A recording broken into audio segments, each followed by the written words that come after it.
Okay, okay.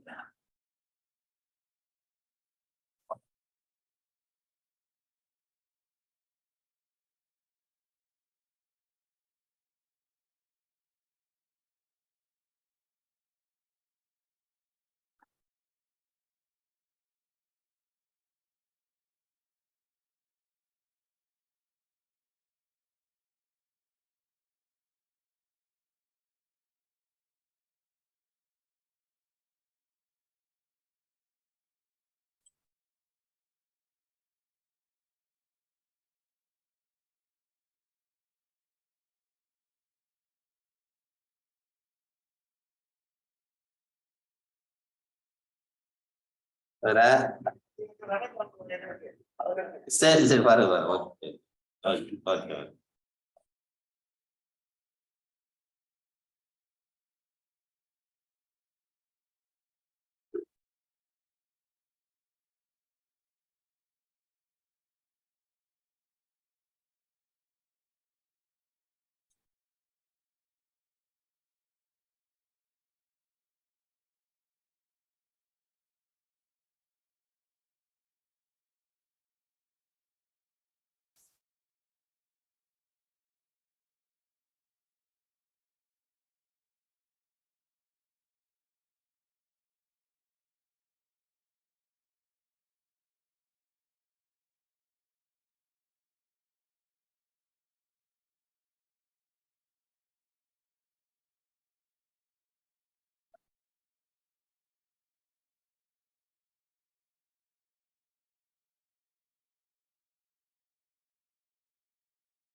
No, no, no.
வணக்கம்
ஐயா. வாழ்க வாழ்க வாழ்க ஐயா.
அனைவருக்கும் வணக்கம்.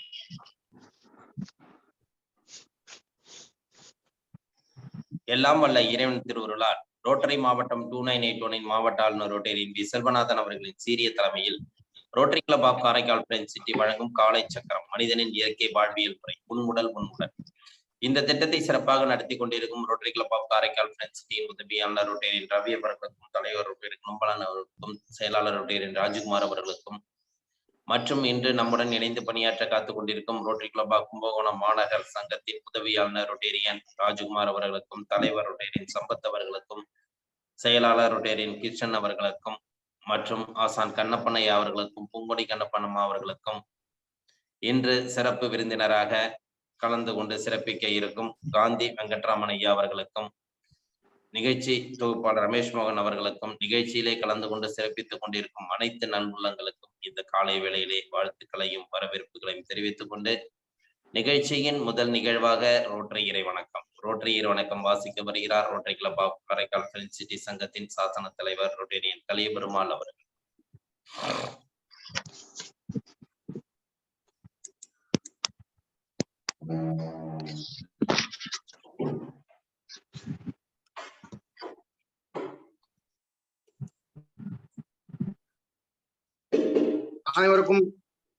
அனைவருக்கும் இனிய காலை வணக்கம். எங்கும் நிறைந்த எங்கள் இறைவா, எல்லையில்லா பொருளே, இன்பத்தின் ஊற்றே, அன்பின் வடிவே, அருளின் ஒளியே, எங்கள் எண்ணம் சொல் செயல் யாவற்றிலும் தூய்மை நிலைவிட வேண்டுகிறோம். உலகில் நட்புணர்வும் நல்லுறவும் அன்பும் அமைதியும் அறமும் தலைத்திட நின்னருள் வேண்டி நிற்கின்றோம். யாதும் ஊரே யாவரும் கேளீர் என்பதை உணர்ந்து மக்கள் தொண்டிலே நாங்கள் நாளும் ஈடுபட எங்களுக்கு வலிமை தருவாய். எல்லோரும் எல்லா வளமும் பெற்று இனிதே வாழ்ந்திட இறையே அருள் புரிவாய். ரோட்டரி 4 வழி சோதனை. நாம் நினைக்கும் சொல்லும் அல்லது செய்யும் விஷயங்கள் 1 உண்மையா? 2 சம்பந்தப்பட்ட அனைவருக்கும் நியாயமா? 3 நல்லெண்ணத்தையும் சிறந்த நட்பையும் உருவாக்குமா? 4 சம்பந்தப்பட்ட அனைவருக்கும் பயனளிக்குமா? நன்றி. நன்றி நன்றி ரோட்டரி இறை வணக்கம் வாசித்த rotary club of Karaikal French city சாசன தலைவர் கலியபெருமாள் அவர்களுக்கு நன்றி. அடுத்த நிகழ்வாக இறைவேண்டுதல் அளிக்க வருகிறார் பூங்குடி கண்ணப்பனம்மா. அனைவருக்கும் காலை வணக்கம். எல்லையற்ற பரம்பொருளே, பயிற்சியின் மூலம் உடல் உள்ளம் நலம் பெற அருள் புரிவாயாக. ஒட்டிய வயிறும் உயர்ந்த நெஞ்சமும் சிறந்த தோள்களும் திண்ணிய நெஞ்சமும் துள்ளும் கால்களும் துவளா இதயமும் மலர்ந்த முகமும் கனிந்த பார்வையும் இவையாகும் பெற்று இறையுணர்வோடும் இயற்கையோடும் இணைந்து வாழ்வோம். நம் மனம் சாந்தமானது, இரக்க குணமுடையது, நல்வினையாற்றக்கூடியது. இந்நல்வழியில் நாம் அனைவரும் இறையுணர்வோடும் இயற்கையோடும் தொடர்ந்து பயணிப்போம். வாழ்க வளமுடன். நன்றி நன்றி அம்மா. அடுத்த நிகழ்வாக பிரணாமம். சின்முத்திர வச்சுக்கலாங்க. முதுகு தண்டு நேரா இருக்கட்டும். நீண்ட மூச்சு காற்று உள்ள இழுக்கிறோம். உள்ள இழுத்து அகர ஊசி.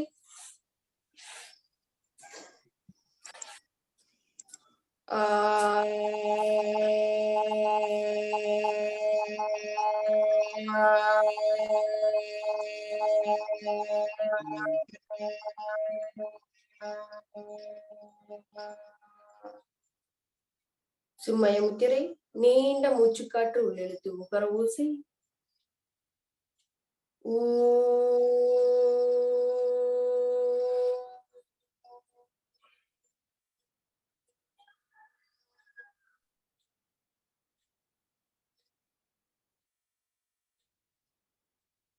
ஆதிமுத்திரை. நீண்ட மூச்சுக்காற்று உள்ளிழுத்து மகர ஊசி.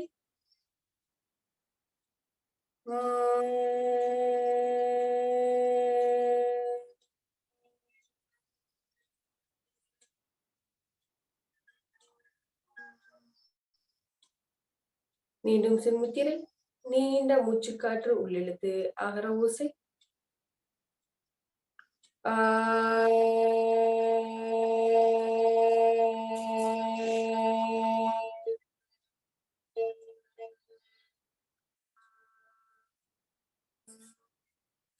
சிம்மய முத்திரை. நீண்ட மூச்சுக்காற்று உள்ளிழுத்து உகர ஊசி.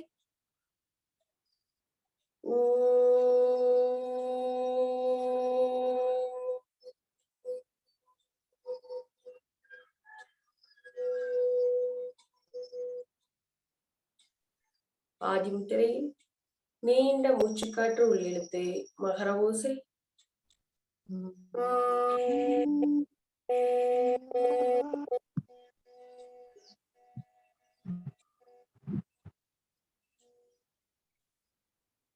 ஆனந்த முத்திரையில் நீண்ட மூச்சுக்காற்று உள்ளிழுத்து மெதுவாக வெளிவிடுங்க.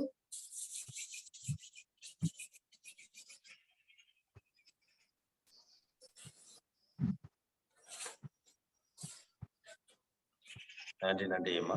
அடுத்த நிகழ்வாக ஆசனம் பயிற்சிகள்.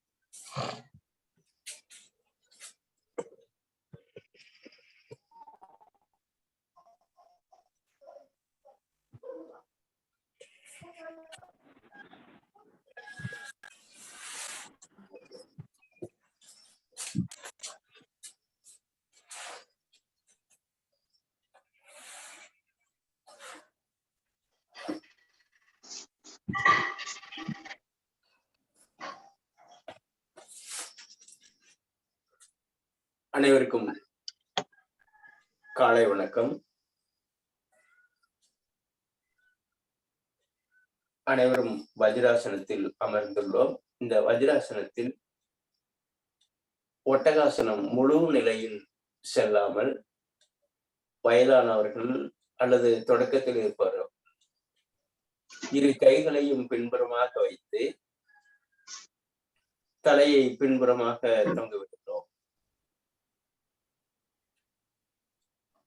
இதே நிலையில் 10 வினாடிகள் 1 2 3 4 5 6 7 8 9 10 ஒரு நிதானமான நீண்ட மூச்சு. செய்த ஆசனத்திற்கு உடலுக்கு ஓய்வாகவும் உள்ளத்துக்கு ஓய்வாகவும் ஒரு நிதானமான ஆழமான மூச்சு உள்ளே சென்று மெல்ல மெதுவாக வெளியேறுகிறது. இதன் மூலமாக தைராய்டு சுரப்பி மேலும் மேலே உள்ள அந்த ஆணிய சக்கரத்திற்கு செல்லக்கூடிய முதுகுத்தண்டில் இயக்கம் ஏற்படுவதால் அந்த இடத்திலிருந்து பிரியக்கூடிய இதயத்திற்கு, நுரையீரலுக்கு மேலும் மூளைக்கு செல்லக்கூடிய நரம்பு மண்டலத்தை தூண்டுவதாக இப்பயிற்சி அமைகிறது. மேலும் இப்பயிற்சியினுடைய முழு நிலையையும் செய்து பார்க்கிறோம். ஒட்டகாசனம் சமஸ்கிருதத்தில் உசித்ராசனம் என்று சொல்லப்படுகிறது.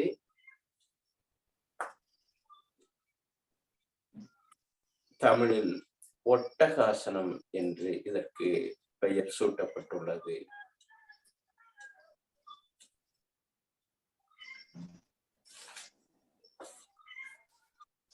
ஒரு நிதானமான ஆழமான நீண்ட மூச்சு.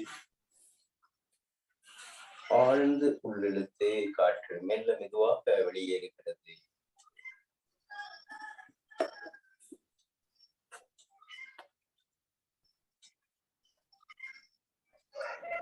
அடுத்த ஆசனமாக மச்சாசனம்.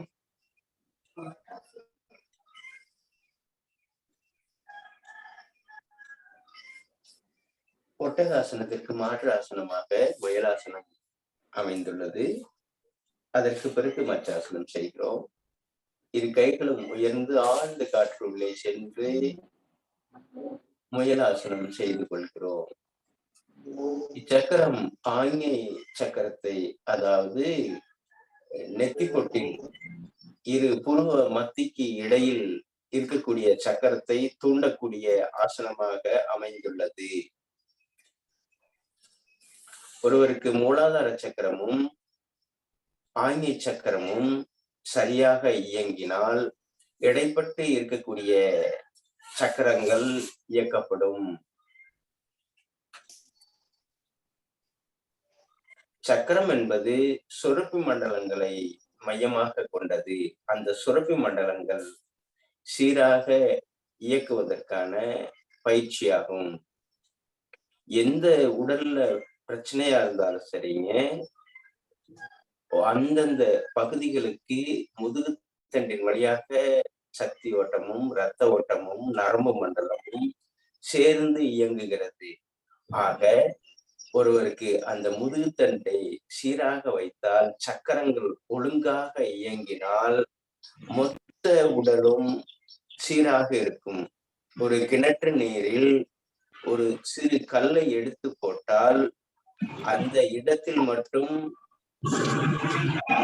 இயங்காது. அது ஒட்டுமொத்தமாக அலை அலையாக அந்த கிணற்று பகுதி முழுவதும் அந்த அலை ஏற்படும்.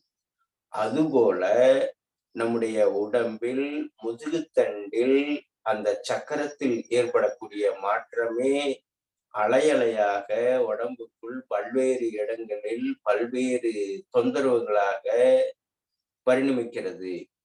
ஆக இந்த சக்கரத்தை ஒழுங்குபடுத்தினால் மற்ற இடங்களில் உடல் தொந்தரவு இல்லாமல், அதை சார்ந்து உள்ள தொந்தரவு இல்லாமல் வாழ முடியும். அடுத்ததாக மச்சாசனம். மீன் வடிவம். மச்சாசனம் என்றால் மீன் வடிவம் என்று பொருள்படும். இதுவும் கழுத்து பகுதியை இயக்கி அநாதக சக்கரத்தை இயக்கக்கூடிய பயிற்சியாக அமைந்துள்ளது. ஓய்வு.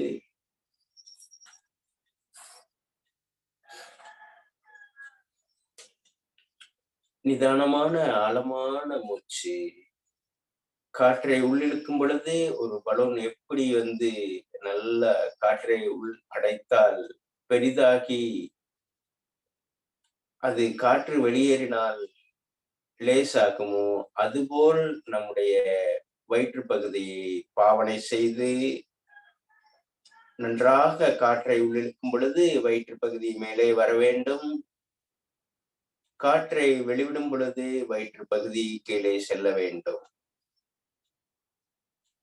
அப்படியான முறையான ஆழமான மூச்சு உள்ளே சென்று மெல்ல மெதுவாக வெளியேறுகிறது. இந்த மச்சாசனத்திற்கு மாற்றாசனமாக முயலாசனம் அமைந்துள்ளது.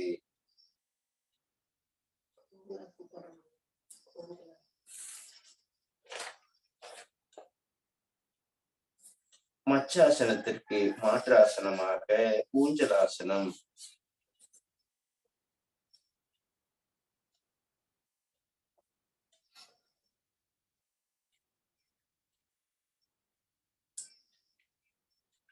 அதே படுத்த நிலையில் வலப்பக்கம் இடப்பக்கமாக சாய்வு நிலைக்கு இட்டு செல்கிறோம்.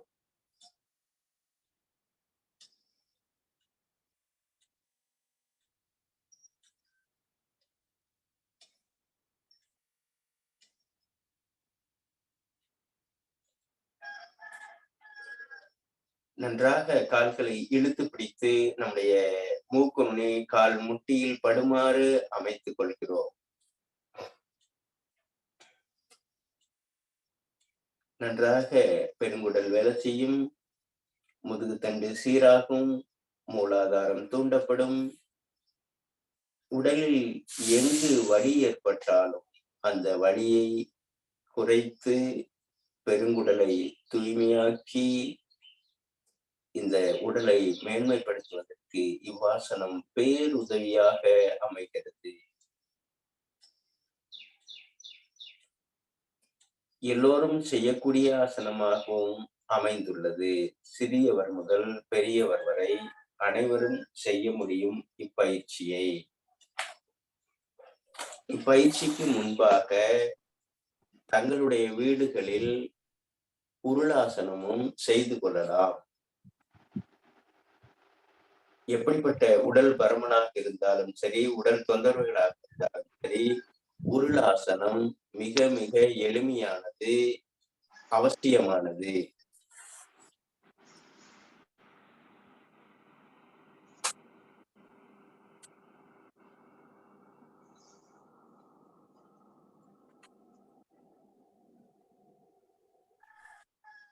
அடுத்ததாக சேது பந்தாசனம்.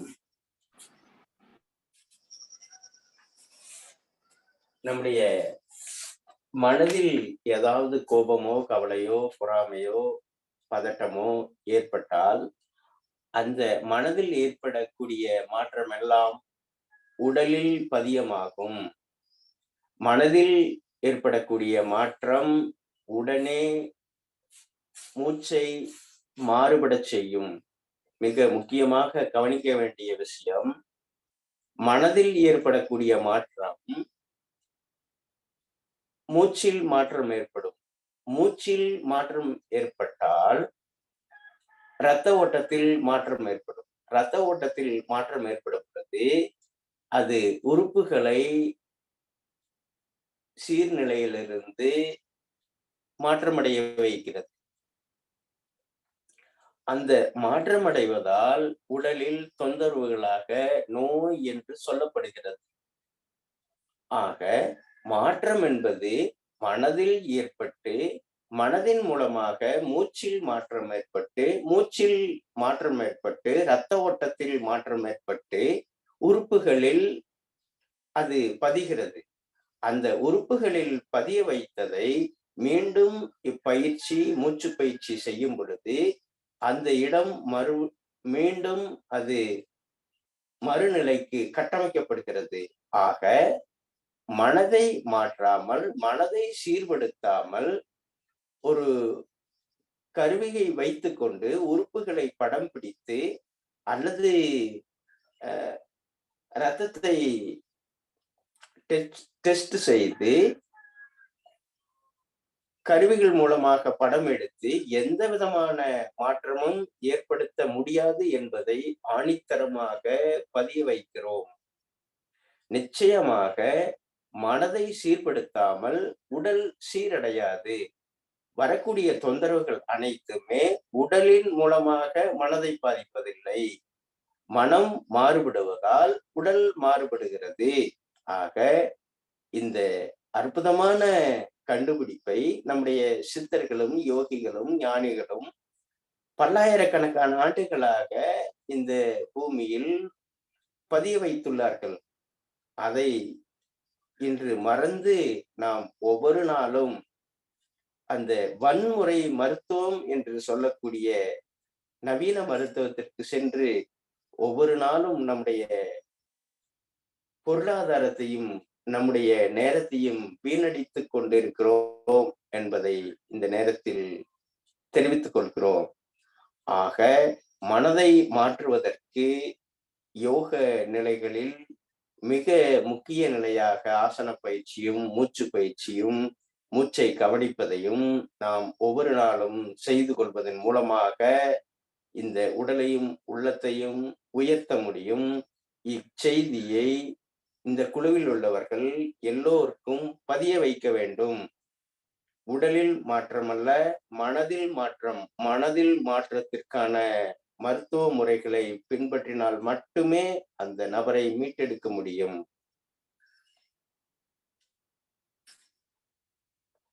நிதானமான ஆழமான மூச்சு. இதற்கு மாற்றாசனமாகவும் ஊஞ்சலாசனமே அமைந்துள்ளது. இந்த ஒரு ஊஞ்சலாசனத்தை செய்வதன் மூலமாக அந்த இடுப்பு பகுதியில், வயிற்று பகுதியில் நம்முடைய மனதில் ஏற்பட்ட மாற்றத்தினால் உடல் உள்ளுறுப்புகளில் பதிந்த அந்த செய்திகளை, அந்த அதிர்வுகளை உடலை விட்டு வெளியேற்ற முடியும். அப்படிப்பட்ட பயிற்சியாக இந்த பயிற்சி அமைந்துள்ளது. மீண்டும் ஒரு முறை செய்கிறோம்.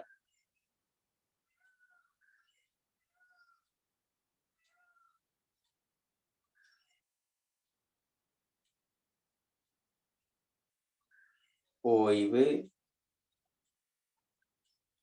நிதானமான ஆழமாக காற்று உள்ளே சென்று மெல்ல மெதுவாக வெளியேறட்டும்.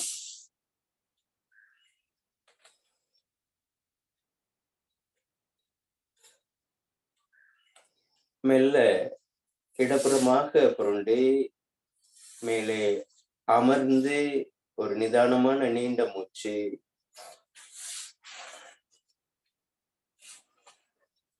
கோணாசனா. இதுவும் முதுகுத்தண்டை சீராக்கக்கூடிய பயிற்சியாக அமைந்துள்ளது. நன்றாக தரையில் வைக்கக்கூடிய கை நல்லா நீண்டு போக வேண்டும். நீண்டு போகும் பொழுது அந்த முதுகுத்தண்டு சீராகும். கைகளை மாற்றி எதிர் திசையில் செய்து கொள்ளலாம்.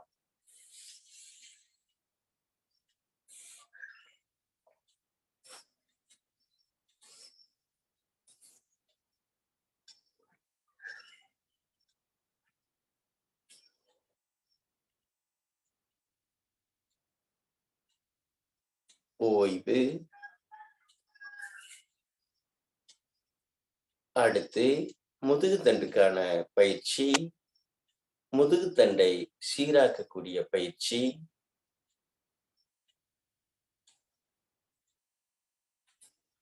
இக்காலை வேளையில் இப்பயிற்சியை மேற்கொள்வதால் ஒவ்வொரு நாளும் நம்முடைய உடலிலும் உள்ளத்திலும் புத்துணர்வோடு இந்த வாழ்வியல் செய்திகளை சீரமைத்து செயல்படுத்த உதவியாக அமையும் என்பது உறுதியாக சொல்கிறோம். ஓய்வு. நீங்கள் எந்த நிலையில் அமர்ந்திருந்தாலும் இப்பயிற்சியை மேற்கொள்ளலாம். அதோடு மட்டுமல்லாமல் நீங்கள் உங்களுடைய வீடியோவை தெரியப்படுத்தினால் சிறு சிறு பயிற்சிகளில் மாற்றம் இருந்தால் அதை சரி செய்து உங்களை சீர்படுத்துவதற்கு உதவியாக இருக்கும் என்பதையும் தெரிவித்துக் கொள்கிறோம். நாம் சரியாக செய்கிறோம் என்று நினைப்போம். ஆனாலும் சின்ன ஒரு மாற்றத்தினால் அந்த பலன் நமக்கு கிடைக்காமல் போய்விடும். தொட்டு காட்டாத வித்தை சுட்டு போட்டாலும் வராது என்பார்கள் சித்தர்கள். ஆக குழுவில் உள்ளவர்கள் முடிந்த வரையில் வாரத்தில் 1 நாளாவது 2 நாளாவது உங்களுடைய வீடியோவை ஆன் பண்ணி செய்வது மிக பொருத்தமாக இருக்கும் என்பதை இந்த நேரத்தில் தெரிவித்துக் கொள்கிறோம்.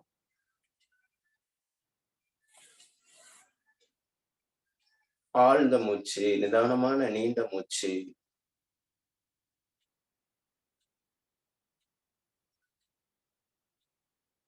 இடது நாசியில் உள்ளிழுத்து வலதில் வெளியேற்றி, வலதில் உள்ளிழுத்து இடதில் வெளியேற்றுகிறோம்.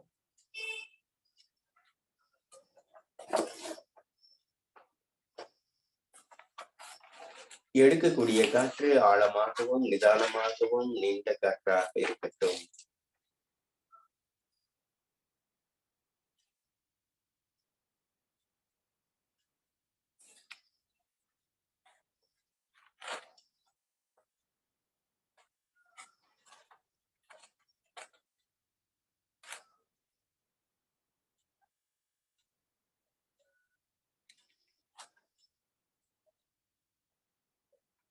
அண்டமும் பிண்டமும் ஒன்று என்பார்கள். பஞ்சபூத சக்தியே உடம்பு, பஞ்சபூத சக்தியே உலகம். ஆக இந்த பஞ்சபூத சக்திதான் உணவாகவும் உள்ளது. நீங்கள் எந்த உணவை எடுத்துக்கொண்டாலும் அதற்குள் நீரும் காற்றும் வெப்பமும் அமைந்திருக்கும். அந்த பஞ்சபூத சக்தியை சீர் செய்வதற்கு இந்த பயிற்சியும் உணவு முறையும் மிக பொருத்தமாக அமையும்.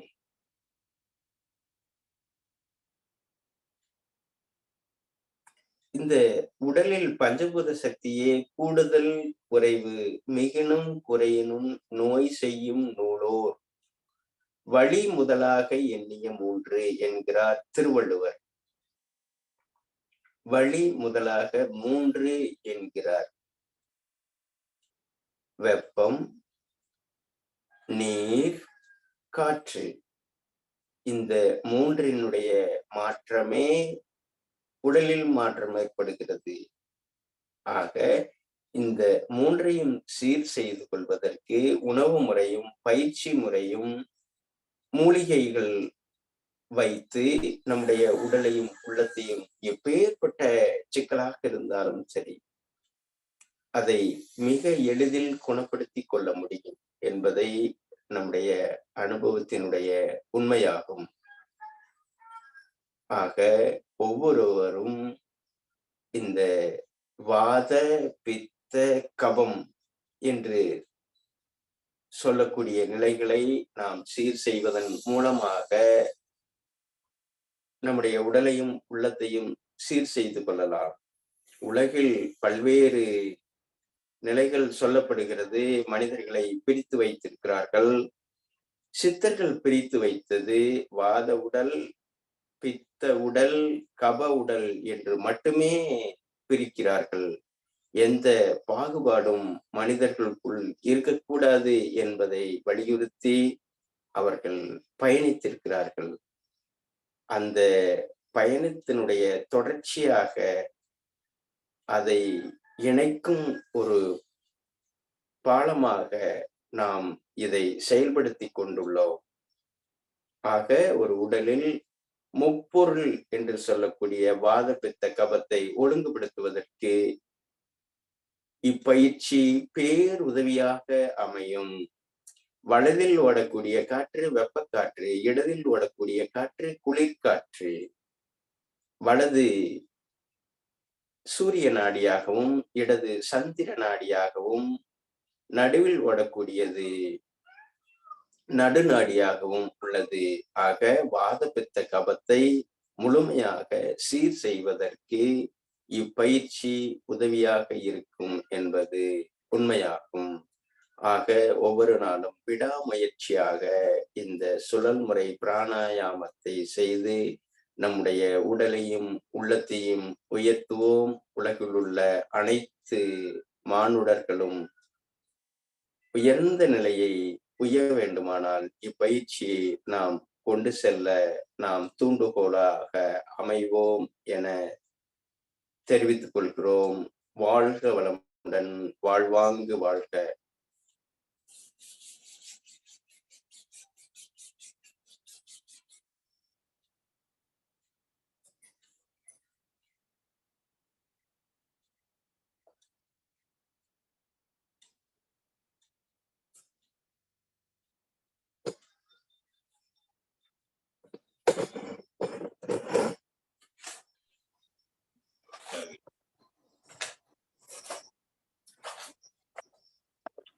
நன்றி ஐயா, நன்றி அம்மா.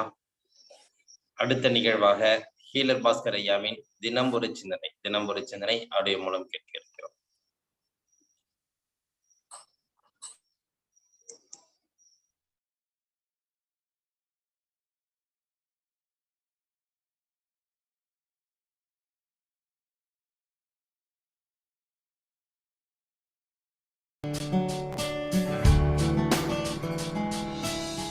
செழிக்கட்டும் விவசாயம், சீர்படட்டும் நிர்வாகம். வேந்த டிவி நேயர்களுக்கு காலை வணக்கம். இன்று நாம் 3 விஷயத்தை பார்க்க இருக்கிறோம். ஒன்று, பெண்களுக்கு வரும் அனைத்து விதமான மாதவிடாய் சம்பந்தப்பட்ட இந்த மென்சஸ் பீரியட், வெள்ளைப்படுதல், இர்ரெகுலர் பீரியட்ஸு, குழந்தையின்மை, நீர்க்கெட்டு, இது போன்ற பெண்களுக்கு உண்டான அனைத்து கர்ப்பப்பை சம்பந்தப்பட்ட வியாதிகளுக்கும் ஒரு பயிற்சி. இதுக்கு பேர் பப்பி பயிற்சின்னு பேர். ரெண்டாவது, கண்ணு சரி செய்கிறதுக்கு, அதாவது கிட்ட பறவை, தூர பறவை, குளுக்கோமா கண்ணில் புறை இருந்துச்சுன்னா அந்த கண்ணு கிளியர் பண்ணுறதுக்கு கண்ணாடி மாட்டியிருந்தால் அதுலேருந்து வெளியே வர்றதுக்கு ஒரு ஐடியா. மூணாவது, அதிக உதிரப்போக்கு இருக்கும் பொழுது காவி சூரணம்னு ஒரு பொருள் இருக்குது, அந்த பொருளை சாப்பிட்டு எப்படி சரி பண்ணுறதுன்னு. இப்படி 3 விஷயத்தை நம்ம இன்றைக்கி பார்க்க போகிறோம். முதல் பயிற்சி பப்பி பயிற்சி. இதுக்கு ஏன் தெரியும் பப்பி பயிற்சின்னு வந்திருக்கு? ஆக்சுவலாக அது நாய் பயிற்சின்னு சொல்லணும், சொன்னால் இன்டீசெண்டாக இருக்கும் அப்படிங்கிறதுக்காக நம்ம அதை பப்பி பயிற்சி அப்படின்னு டீசெண்டாக மாற்றி வச்சுருக்கோம். பெண்களுக்கு உண்டான அனைத்து விதமான இந்த கர்ப்பப்பை சம்மந்தப்பட்ட, மாதவிடாய் சம்மந்தப்பட்ட பிரச்சனைக்கு ஒரு தீர்வு. காலையில் பிரம்ம முகூர்த்தத்தில், அதாவது ஒரு சூரிய உதிக்கிறதுக்கும் ஒரு 1.5 மணி நேரம் முன்னால் எந்திரிச்சு உட்காந்துட்டு வஜ்ராசனத்தில் உட்காரணும். வஜ்ராசனம் உங்களுக்கே தெரியும், கால் 2 பின்னால் மடக்கி வஜ்ராசனம். வஜ்ராசனத்தில் உட்காந்துட்டு மண் குவளையில் தண்ணி எடுத்துக்கணும். ஒரு மண் பானை இல்லை. இப்போ நாய்க்கு தண்ணி வைக்கிறதுனா எப்படி வைப்போம்? ஒரு குவளையில் வைப்போமா? அந்த மாதிரி மண் கிண்ணத்தில் தண்ணி எடுத்துட்டு நம்ம என்ன பண்ணணும், இதான் கிண்ணன்னு வச்சுக்கோங்களேன். வஜ்ராசனம் உட்காந்துருக்குறோம். உட்காந்துட்டு எவ்வளோ தூரம் குனிய முடியுமோ குனிஞ்சு வயிறு அமுக்கணும். குனிஞ்சிட்டு இங்கே பாருங்கள், ஒரு நாய் வந்து தண்ணி குடிக்கும்போது எப்படி குடிக்கும்? அந்த மாதிரி நாக்கால் தண்ணி குடிக்கணும். ஸ்பூன் வச்சு கை வச்செல்லாம் இல்லை. வழக்கமாக ஒரு மிருகங்கள்லாம் தண்ணி குடிக்கும்போது புலி, நாய்னா உங்களுக்கு ஒரு மாதிரி இருக்கும், சரி புலி சிங்கம் தண்ணி குடித்தா எப்படி குடிக்கும்? அந்த மாதிரி என்ன பண்ணணும், அந்த புலி தண்ணி குடிக்கிற மாதிரி நம்ம என்ன பண்ணணும், நாக்கால் தண்ணி குடிக்கணும். இந்த மாதிரி 16 நிமிஷம் செய்யணுமாம்மா இப்படின்னு எனக்கு சொல்லி கொடுத்தாங்க. 16 நிமிஷங்கிறது ரொம்ப அதிகமாக இருக்குது. சொல்லியிருக்காங்க 16 நிமிஷம் அந்த மாதிரி குடிக்கணும்னு சொல்லியிருக்கிறாங்க. நீங்கள் அதை கம்மி பண்ணிக்கலாம். டெய்லி 1 நிமிஷம் 2 நிமிஷம் பண்ணலாம். நான் உங்களுக்கு எப்படி சொல்லி கொடுத்தாங்க அப்படிங்கிறதுக்காக சொல்கிறேன். இந்த மாதிரி தண்ணி குடிக்கும் பொழுது உலகத்தில் எந்த பெண்களுக்கு எப்பேற்பட்ட மாதவிடாய் சம்மந்தப்பட்ட கர்ப்பப்பை சம்மந்தப்பட்ட எந்த ஒரு கட்டியாக இருந்தாலும், கல்லாக இருந்தாலும், ஒரு நீர்க்கட்டியாக இருந்தாலும், குழந்தையின்மையாக இருந்தாலும் சரியாகுதாமா. இதுக்கு பேர் பப்பி பயிற்சி அப்படின்னு சொல்லியிருக்கிறாங்க. முடிஞ்சவங்க இதை செஞ்சு பார்த்து அதில் லாபம் அடைஞ்சிக்கோங்க. இது ஒரு ஐடியா. ரெண்டாவது, இந்த நாக்கு வச்சு தண்ணி குடிச்சிங்க இல்லையா, அது மொத்த தண்ணி குடிச்சிருக்க மாட்டீங்க, ஏன்னா ரொம்ப கம்மியாக தான் வரும். அந்த மிச்ச தண்ணி இருக்கு இல்லையா, மிச்ச தண்ணியில் கண்ணை கழுவுனா கண்ணில் உள்ள கிட்ட பார்வை, தூர பார்வை, குளுக்கோமா, கண்ணில் போகிற எல்லாமே சரியாக போகுதுங்க. அது ஏன்னு கேட்டிங்கன்னா, நான் ஏற்கனவே கண்ணில் யாருக்காவது வியாதி இருந்தால் எச்சில் எடுத்து கண்ணில் போடுங்கன்னு சொல்லியிருப்பேன். டெய்லி காலையில் நம்ம எச்சில் எடுத்து கண்ணுக்குள்ளே போட்டுட்டு 5 நிமிஷம் கழித்து க்ளீன் பண்ணிட்டா கண்ணு சம்மந்தப்பட்ட எல்லா வியாதிகளும் குணமாகும்னு நான் சொல்லி கொடுத்துருக்கேன். பாருங்கள், அதுக்கு இதுக்கு சம்மந்தம் இருக்குது. இப்படி நாக்கு வச்சு தண்ணி குடிக்கும் பொழுது நமது எச்சில் வந்து தண்ணி ஃபுல்லாக படர்ந்துருது இல்லைங்களா, அந்த தண்ணி எடுத்து இந்த கண்ணு கழுவுற குவளை இருக்கு இல்லையா, அதில் வச்சு கண்ணு கழுவலாம். இல்லை அந்த தண்ணிக்குள்ளே நம்ம கையில் எடுத்து கண்ணை கழுவலாம். ஆக மொத்தம் நம்ம எச்சில் பட்ட தண்ணியில் கண்ணு கழுவும் பொழுது கண்ணில் உள்ள கிட்ட பார்வை, தூர பார்வை, குளுக்கோமா, கண்ணில் போகிற வருது, எரிச்சல், ப்ரெஷர் எல்லாமே சரியாக போகுதுங்க. இது 2வது ஐடியா. 3வது ஐடியா, அதிக உதிரப்போக்கு இருக்குது. பெண்களுக்கு வழக்கமாக இருக்கிறத விட நிறைய ரத்தம் போயிட்டுருக்கு அப்படின்னா அதை உடனே நிறுத்துறதுக்கு நாட்டு மருந்து கடைக்கு போனீங்கன்னா காவி சூரணம்னு கிடைக்கும். அதை வாங்கி சாப்பிட்டா நிற்கும். இந்த காவி சூரணத்தை வீட்லேயே எப்படி தயாரிக்கிறதுன்னு இப்போ நான் சொல்லித்தர போகிறேங்க. காவி சூரணம் எப்படி தயாரிக்கிறதுனா, ஒரு செங்கல் எடுத்துக்கணும். செங்கல்னா ஹாலோ பிளாக் இல்லை, சுட்ட களிமண்ணில் செய்யப்பட்ட, கிளையில் செய்யப்பட்ட சாதாரண செங்கல். முழு செங்கல் எடுக்க வேண்டாம், ஒரு பாதியோ, முக்கால்வாசி, அரைவாசி, கால்வாசி இருந்தால் போதும். அந்த செங்கலில் காலையில் ஒரு 7 மணிக்கு மொட்டை மாடியிலையோ எங்கேயாவது வெயிலில் நேரடியாக படுற மாதிரி சூரிய வெளிச்சத்தில் வைக்கணும். செங்கலில் சூரிய வெளிச்சத்தில் வச்சு சாயந்தரம் 4-5 மணி வரைக்கும், அதாவது சூரிய வெளிச்சம் எவ்வளோ நேரம் அந்த செங்கல் மேலே படுதோ அவ்வளோ நல்லது. ஒரு நாள் ஃபுல்லாக வச்சுட்டு அந்த செங்கல் எடுத்து ஒரு சுத்தியில் எடுத்து ஃபுல்லாக உடைச்சி தூளாக மண் மாதிரி மாற்றிடணும். ஒரு வெள்ளை கலர் பருத்தி துணி எடுக்கணும். அதாங்க வேஷ்டி துணி எடுத்து அதில் அந்த தூளாக இருக்கிற அந்த பவுடரை போட்டு மூட்டை மாதிரி கட்டி ஆட்டணும். அந்த வெள்ளை கலர் பருத்தி துணியிலேருந்து கீழே ஒரு பவுட்ரு மாதிரி வரும் இல்லைங்களா, மெலிசா பவுட்ரு மாதிரி வரும் இல்லைங்களா, ஃபைன் பவுட்ருங்க, நம்ம முகத்துக்கெல்லாம் போடுற பவுட்ரு இருக்கு இல்லையா, அந்த மாதிரி வரும். அந்த பவுடரை ஒரு டப்பாவில் எடுத்து வச்சுக்கோங்க. வெள்ளை கல்கண்டு கடையில் வாங்கிட்டு வாங்க. வெள்ளை கல்கண்டை பொடி பண்ணி வச்சுக்கோங்க. இங்கே வந்து அந்த செங்கல் பொடி தூள், இங்கே வந்து வெள்ளை கல்கண்டு பொடி, இரண்டையும் சம அளவில் கலக்கி அதுலேருந்து ஒரு ஸ்பூன் எடுத்து வாயில் போட்டு காலையில் வெறும் வயிற்றில் தண்ணி குடிச்சிட்டிங்கன்னா பெண்களுக்கு உண்டான அதிகப்படியான உதிரப்போக்குன்னு சொல்கிறாங்க இல்லைங்களா, அது உடனே நின்றும். ஆனால் இது அடிக்கடி பண்ணக்கூடாது. இயற்கையான முறையில் சரி பண்ணுற வேலையை பார்க்கணும். இப்போதைக்கு இது ஒரு டெம்பரவரியான ஒரு சிகிச்சை. அப்போ ஏன் உதிரப்போக்கு அதிகம் வருது? உடம்பு வீக்காக இருக்குதுன்னு அர்த்தம். அப்போ தேவையான ரெஸ்ட் எடுக்கணும், நாக்கு பிடிச்சதும் சாப்பிடணும், உடற்பயிற்சிகள் செஞ்சிங்கன்னா இனிமேல் அதை வராமல் பார்த்துக்கணும். இன்று நான் உங்களுக்கு ஒரு 3 பயிற்சி சொல்லி கொடுத்துருக்கேன். 1 பப்பி பயிற்சி, 2வது கண்ணை சரி பண்ணுறது, 3வது காவிச்சூரணம். இந்த 3ஐயும் பயன்படுத்தி நாம் இயற்கை முறையில் பெண்களுக்கு கர்ப்பப்பை நோயையும் குணப்படுத்துவோம், கண்ணையும் குணப்படுத்துவோம். காவி சூரணம் தயாரித்து பழகுங்க. இல்லைன்னா எங்களிடம் காவி சூரணம் கிடைக்கப்படும், காவி சூரணம் கிடைக்கும் அப்படின்னு ஒரு நோட்டீஸ் அடித்து ஊரெல்லாம் கொடுங்க. ஏன்னா நாட்டு மருந்து கடையில் விற்கிற காவி சோறுனம் செஞ்சு ரொம்ப நாள் ஆயிருக்கும். நீங்கள் ஃப்ரெஷ்ஷாக எங்ககிட்ட எனக்கு ஃபோன் பண்ணிங்கன்னா காலையில் செங்கலம் மொட்டை மாடியில் வச்சு நாங்கள் அரைச்சி உங்களுக்கு காவி சோறுனை கொடுப்போம் அப்படின்னு விளம்பரம் பண்ணிங்கன்னா, ஓ காவி சோறுனும் இருக்கா அப்படின்னு மக்கள் புரிஞ்சுக்குவாங்க. அவங்களே தயாரிக்க ஆரம்பிச்சிருவாங்க. சோம்பேறிகள் இருந்தால் உங்ககிட்ட வாங்கிக்குவாங்க. ஆமாங்க, நமக்கு வியாபாரம் பண்ண மாதிரியாச்சு, நல்ல விஷயம் சொல்லி கொடுத்த மாதிரிச்சு இல்லையா? இனிமேல் நாம் கெட்ட விஷயத்தை ஒழிக்கணும், அதுக்கு நல்ல விஷயத்தை ஆரம்பிக்கணும். எனவே மீண்டும் நாம் தற்சார்பு வாழ்க்கைக்கு, தாத்தா பாட்டி வாழ்ந்த வாழ்க்கைக்கு திரும்பி வந்து கொண்டிருக்கிறோம். அருமையான ஒரு வேலை. எனவே பல விஷயங்களை கற்றுக்கொள்வோம். உங்களுக்கு தெரிஞ்ச நல்ல விஷயத்தை எனக்கு சொல்லிக் கொடுங்க. நான் உலக மக்களுக்கு சொல்லிக் கொடுக்குறேன். செழிக்கட்டும் விவசாயம், சீர்படட்டும் நிர்வாகம்.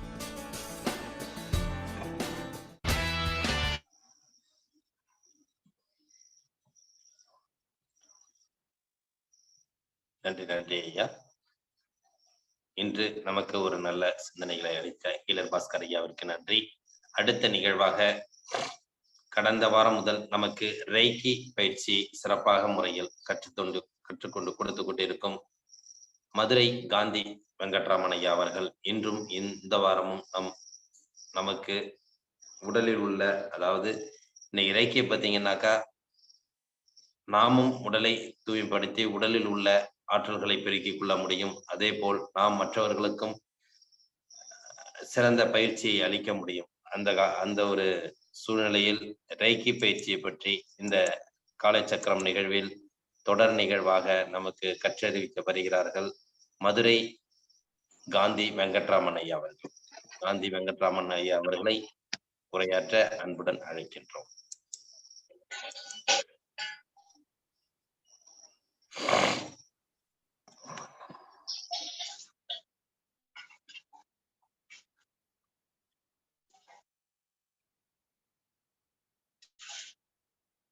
எல்லோருக்கும் இனிய காலை வணக்கம்.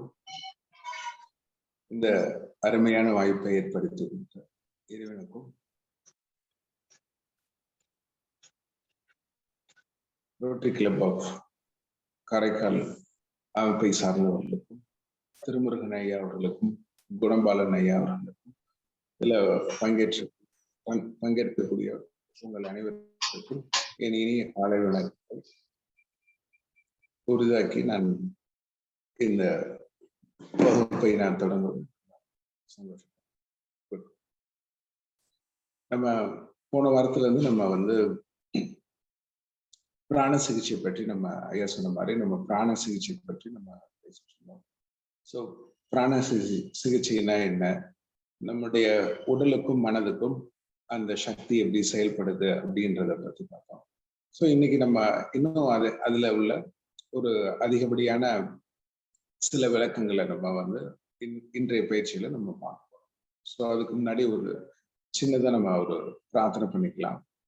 உங்களுடைய முதுகு தண்டுவடத்தை நேரா வச்சுக்கோங்க. நம்மளுடைய நாக்கை மேலெண்ணத்தோட இணைச்சுக்கோங்க. தமிழ் அப்படி சொன்னோம்னா நம்மளுடைய நாக்கு மேலெண்ணத்தோட இணையும் போது இதை கேசரி முத்ரா அப்படி சொல்லுவாங்க. ஸோ நாக்கை மேலெண்ணத்தோட வச்சுக்கோங்க. மெதுவா மூச்சை உள்ள இழுத்துக்கோங்க. தென் மெதுவாக மூச்சை வெளியே விடும். மெதுவாக மூச்சை உள்ளே இழுக்கவும், மெதுவாக மூச்சை வெளியே விடவும்.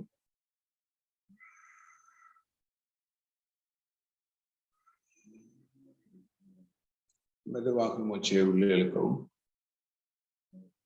மெதுவாக மூச்சை வெளியே விடவும்.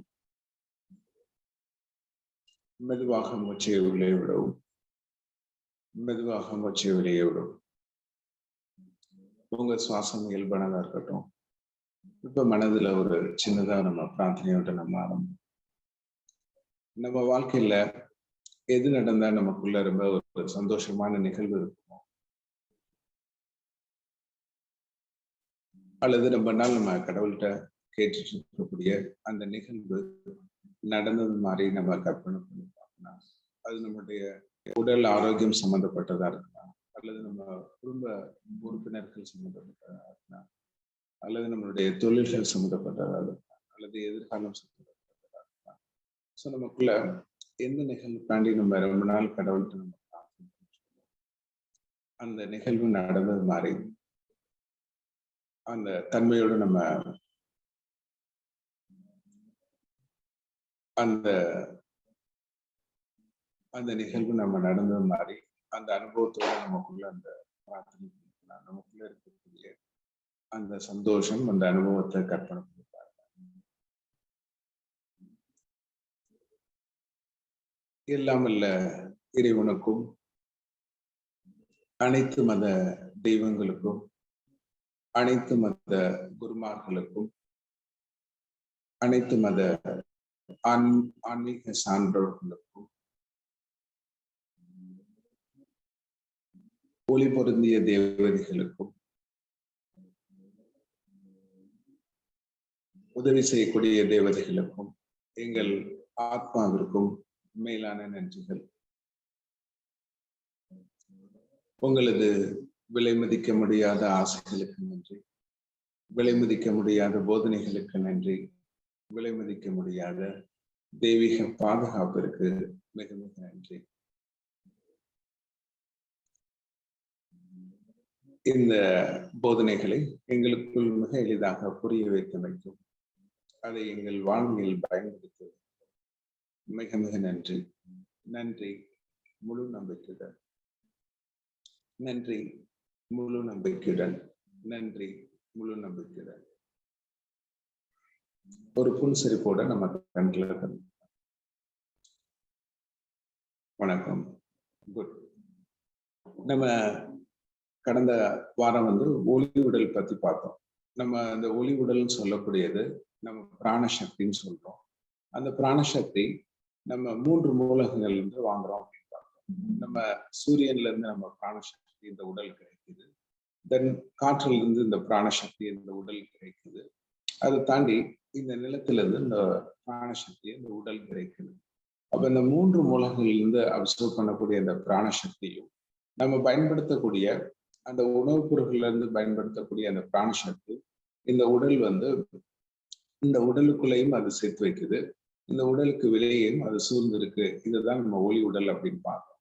அப்ப நம்முடைய உடலுக்கும் நம்முடைய மனதிற்கும் இந்த ஒளி உடல் மிக மிக முக்கியமானது. அப்ப இந்த ஒளி பந்துக்குள்ளதான் இந்த உடலும் மனதும் இருக்கு அப்படின்றது நம்ம பார்க்கணும். அப்ப இந்த உடலின் ஒளி உடலின் தன்மையை பொறுத்துதான் ஒருத்தவங்களுடைய உடலின் ஆரோக்கியம் இருக்கும், அவங்களுடைய முன்னேற்றம் இருக்கும், அவங்களுடைய வாழ்வியல் சார்ந்த எல்லா நிகழ்வும் இந்த ஒளி உடல் அல்லது அந்த சூட்சும உடல் அல்லது அந்த ஒளி பொருந்திய அந்த ஆறான்னு சொல்லக்கூடிய அந்த ஒளி உடல்ல பார்த்தோம். இப்ப இதுக்கு அடுத்து நம்ம என்ன பார்க்க போறோம் அப்படின்னா சக்கரங்கள் பத்தி நம்ம பார்த்தோம். இப்ப சக்கரங்கள் என்ன சொல்றோம்? அப்ப நம்ம சொல்லக்கூடிய இந்த சக்கரங்கள் எல்லாமே கிட்டத்தட்ட 10,000 வருஷத்துக்கு முன்னாடி பதஞ்சலி யோக முனிவரால சொல்லப்பட்டிருக்கக்கூடிய அந்த சூத்திரங்கள் பத்தி அந்த யோகங்கள் பத்தி நம்ம படிச்சோம் அப்படின்னா இன்னும் டீட்டெயில்டா நமக்கு தெரியற மாதிரி இருக்கும். அப்ப நம்ம ஒளி உடலும் அந்த ஒளி உடல்ல இருக்கக்கூடிய சக்கரங்கள் தான் நம்மளுடைய உடலை கண்ட்ரோல் பண்ணுது அப்படின்றத பார்த்தோம். அப்ப நம்ம உடல்ல இருக்கக்கூடிய மிக பிரதான சக்கரங்கள் எல்லாமே நம்மளுடைய உடலின் பிரதான உறுப்புகளோட இணைக்கப்பட்டிருக்கு. இந்த பிரதான உறுப்புகளுக்கு தேவையான சக்தி நம்ம இந்த பிரபஞ்சத்துல இருந்து இந்த மூலகங்கள்ல இருந்து வாங்கக்கூடிய அந்த பிராண சக்தியை அந்த ஒளி உடல் ஈர்க்கிறது மூலமாகவும் அந்த சக்கரங்களை அந்த சக்தியை எடுத்துக்கிறது மூலமாகவும் இந்த உடலுக்கும் மனதுக்கும் தேவையான சக்தியா வருது அப்படின்றது நம்ம பார்த்தோம். குட். அப்ப அதனாலதான் நம்ம என்ன பார்த்தோம்? இந்த உடலை தாண்டி இருக்கக்கூடிய அல்லது இந்த உடலுக்குள்ள இருக்கக்கூடிய அந்த ஒளி உடலுடைய தன்மையை நம்ம பார்த்தோம். அப்ப இது வரைக்கும் நம்மளுக்கு சக்கரங்கள் பத்தி நீங்க ஆக்சுவலா நமக்குள்ள கேள்விப்படும் போது நம்ம இது வரைக்கும் 7 விதமான சக்கரங்கள் பத்தி நம்ம கேள்விப்பட்டிருக்கோம். 7 விதமான சக்கரங்கள். அப்ப 7 விதமான சக்கரங்கள் நம்ம என்ன சொல்றோம்? அப்ப இதுக்கு முன்னாடி அதை பத்தி நான் சொல்றேன். அப்ப சக்கரங்கள் நம்ம 7 விதமான சக்கரங்கள். அந்த 7 சக்கரங்கள் பத்தி நான் சொல்றேன். அந்த 7 சக்கரங்களுடைய பண்புகள் எப்படி இருக்கு, ஒவ்வொரு சக்கரத்துடைய பண்புகள் எப்படி நம்முடைய உடலையும் மனதையும் பாதிக்குது, இந்த சக்கரங்களை மாற்றுறதுனால நமக்குள்ள என்னென்ன நிகழ்வுகள் நடக்கும்ன்றத நம்ம இன்னைக்கு செஷன்லையும் நம்ம அடுத்த வாரம் வரக்கூடிய செஷன்லையும் நம்ம அதை டிஸ்கஸ் பண்ணுவோம். ஃபர்ஸ்ட் 7 சக்கரங்கள் என்ன சொல்றாங்க? மூலாதார சக்கரம். ஃபர்ஸ்ட் மூலாதார சக்கரம். மூலாதார சக்கரம் எங்க இருக்கு?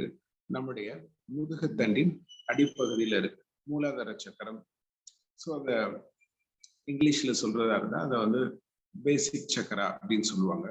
அதுக்கடுத்து சுவாதிஷ்டான சக்கரம், நம்முடைய ஜனன உறுப்பின் உள்பகுதியில இருக்கக்கூடிய அந்த ஒளி உடல்ல என்ன சொல்றாங்க, சுவாதிஷ்டான சக்கரம் அல்லது செக் சக்கரா அப்படி சொல்றாங்க.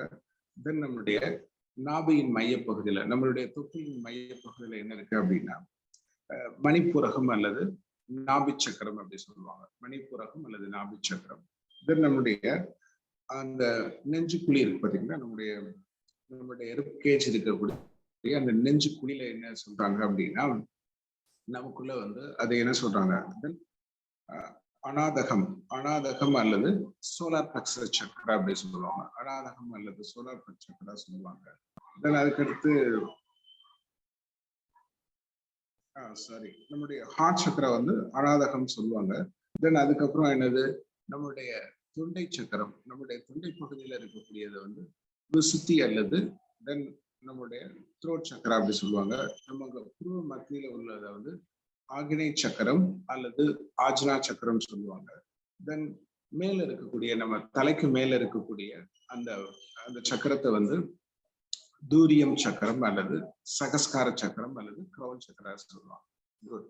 அப்ப இந்த சக்கரங்களுக்கும் நம்ம உடலுக்கும் மிக முக்கிய தொடர்பு இருக்கா, இந்த சக்கரங்களுக்கும் நம்முடைய மனதுக்கும் மிக முக்கிய தொடர்பு இருக்கா அப்படின்னு பாத்தீங்கன்னா மிக முக்கியமான தொடர்பு இருக்கு.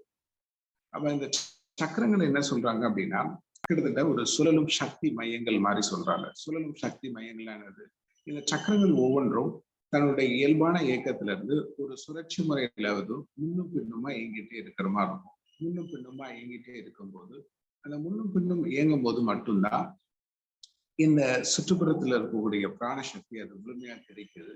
அந்த கிரகிச்ச சக்தியை முழுமையா அந்த உடல் உறுப்புகளுக்கு அது செலுத்துற மாதிரி இருக்கு. அதுல நம்ம இப்ப பார்க்கக்கூடிய முதல் சக்கரம் எது அப்படின்னு பாத்தீங்கன்னா, நம்மளுடைய மூலாதார சக்கரம் அல்லது பேசிக் சக்கரா அப்படின்னு சொல்லப்படுது. அந்த மூலாதார சக்கரம், பேசிக் சக்கரம் எதை கண்ட்ரோல் பண்ணுது அப்படின்னு பாத்தீங்கன்னா, நம்முடைய உடலின் ஆரோக்கியத்தை கண்ட்ரோல் பண்ணுது. இப்ப நம்மளுடைய ஒட்டுமொத்த உடலையும் நிர்ணயிக்கக்கூடிய, கட்டுப்படுத்தக்கூடிய சக்தி எதுக்கு இருக்கு அப்படின்னு பாத்தீங்கன்னா, நம்மளுடைய மூலாதார சக்கரம்.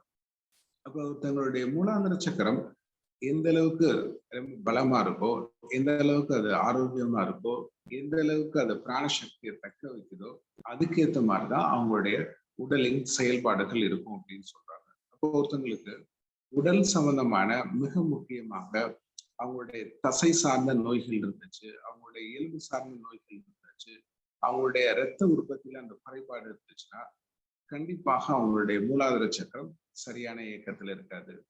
அப்ப இந்த மூலாதார சக்கரம் எப்படிலாம் சரியான இயக்கத்துல உருவாக்க முடியும்?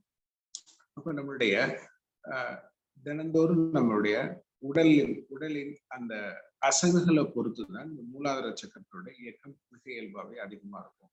இப்ப அதனாலதான் நம்ம இப்ப நம்ம ஏற்கனவே நம்ம காலையில செஞ்ச மாதிரி நம்ம செய்யக்கூடிய யோக பயிற்சிகளாகட்டும், நடைப்பயிற்சிகளாகட்டும், அப்ப நம்ம இந்த உடல் கொடுக்கப்பட்டதுக்கான நோக்கமே இந்த உடலை அசைக்கிறதுக்கு தான் நம்ம இந்த உடல் கொடுக்கப்பட்டிருக்கு. அப்ப நம்ம கைகள் ஆகட்டும், நம்முடைய கால்கள் ஆகட்டும், நம்முடைய நாபிகள் ஆகட்டும், எல்லாமே பாத்தீங்கன்னா அந்த பிளெக்சிபிலிட்டி இருக்கிற மாதிரி இருக்கும், அந்த தளர்வு தன்மை இருக்கிற மாதிரி இருக்கும். இப்ப நம்ம கைகளை நீட்டி மடக்கும் போதும், நம்ம கால்களை நீட்டி மடக்கும் போதும், நம்மளுடைய நாபில இருக்கக்கூடிய தசைகளை அதை சுருக்கி நம்ம விரிவடையும் போதும் இது எல்லாமே பாத்தீங்கன்னா நம்மளுடைய மூலாதார சக்கரத்தின் இயக்கத்துல இருக்கு. அப்ப நம்ம உடல்ல இருக்கக்கூடிய எலும்பு ஆகட்டும், நம்முடைய தசைகள் ஆகட்டும், ரத்தம் சம்பந்தப்பட்ட விஷயங்கள் எல்லாமே சரியா இருக்கணும் அப்படின்னா இந்த மூலாதார சக்கரம். அப்ப இந்த மூலாதார சக்கரம் சரியா இயங்கும் போது மட்டும்தான் நம்முடைய ஒட்டுமொத்த உடலின் ஆரோக்கியம் தீர்மானிக்கப்படுது அப்படின்றத சொல்றாங்க. அதுக்கடுத்து என்ன சொல்றாங்க, நாபிச்சக்கரம். நாபிச்சக்கரத்தை என்ன சொல்றாங்க, இந்த நாபிச்சக்கரம் நம்மளுடைய தொப்பிலின் முன்பகுதியில இருக்கு.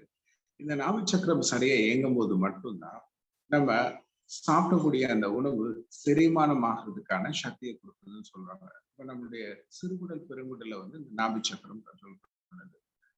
அப்ப சில பேருக்கு பாத்தீங்கன்னா சாப்பிட்டோன்னே அவங்களுக்கு அந்த ஜீரணத்துல குறைபாடு இருக்கும், அல்லது அந்த கழிவுகளை வெளியேற்றக்கூடிய தன்மையில குறைபாடு இருக்கும். சில பேருக்கு எப்படி இருக்கும், அந்த சக்திகளை கிரகிக்கக்கூடிய தன்மை குறைபாடா இருக்கும். இப்ப சில பேருக்கு என்ன சொல்லுவாங்க, ரொம்ப நாள் அவங்களுக்கு மலச்சிக்கல் இருக்கு அப்படின்னு சொல்லுவாங்க. சில பேருக்கு எப்படி இருக்கும், அவங்க என்னதான் சாப்பிட்டா கூட உடலுக்கு அந்த தேவையான சக்தி அவங்களுக்குள்ள கிடைக்கலன்னு சொல்லுவாங்க.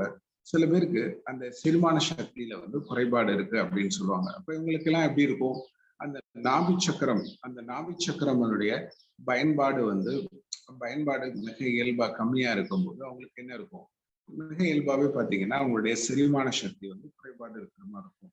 அப்ப அதுல இருந்து நமக்கு என்ன தெரியுது, அப்போ ஒவ்வொரு சக்கரமும் அதனுடைய சரியான இயக்கத்துல இருக்கும்போது மட்டும்தான் நம்ம உடலின் சரியான செயல்பாடுகள் வெளிப்படுற மாதிரி இருக்கும். ஸோ இதுதான் என்ன சொல்றாங்க, மணிப்புரகம் அப்படி சொல்றாங்க.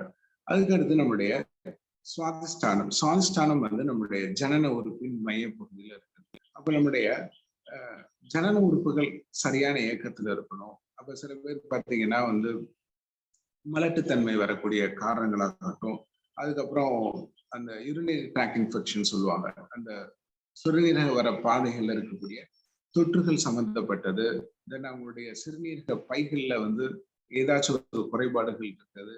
அப்ப ஜனன உறுப்புகள் சம்பந்தப்பட்ட எல்லா செயல்பாடுகளையும் எது கண்ட்ரோல் பண்ணுது அப்படின்னு பார்த்தீங்கன்னா நம்முடைய சுவாதிஷ்டானம் அல்லது செக் சக்கரா கண்ட்ரோல் பண்ணுது.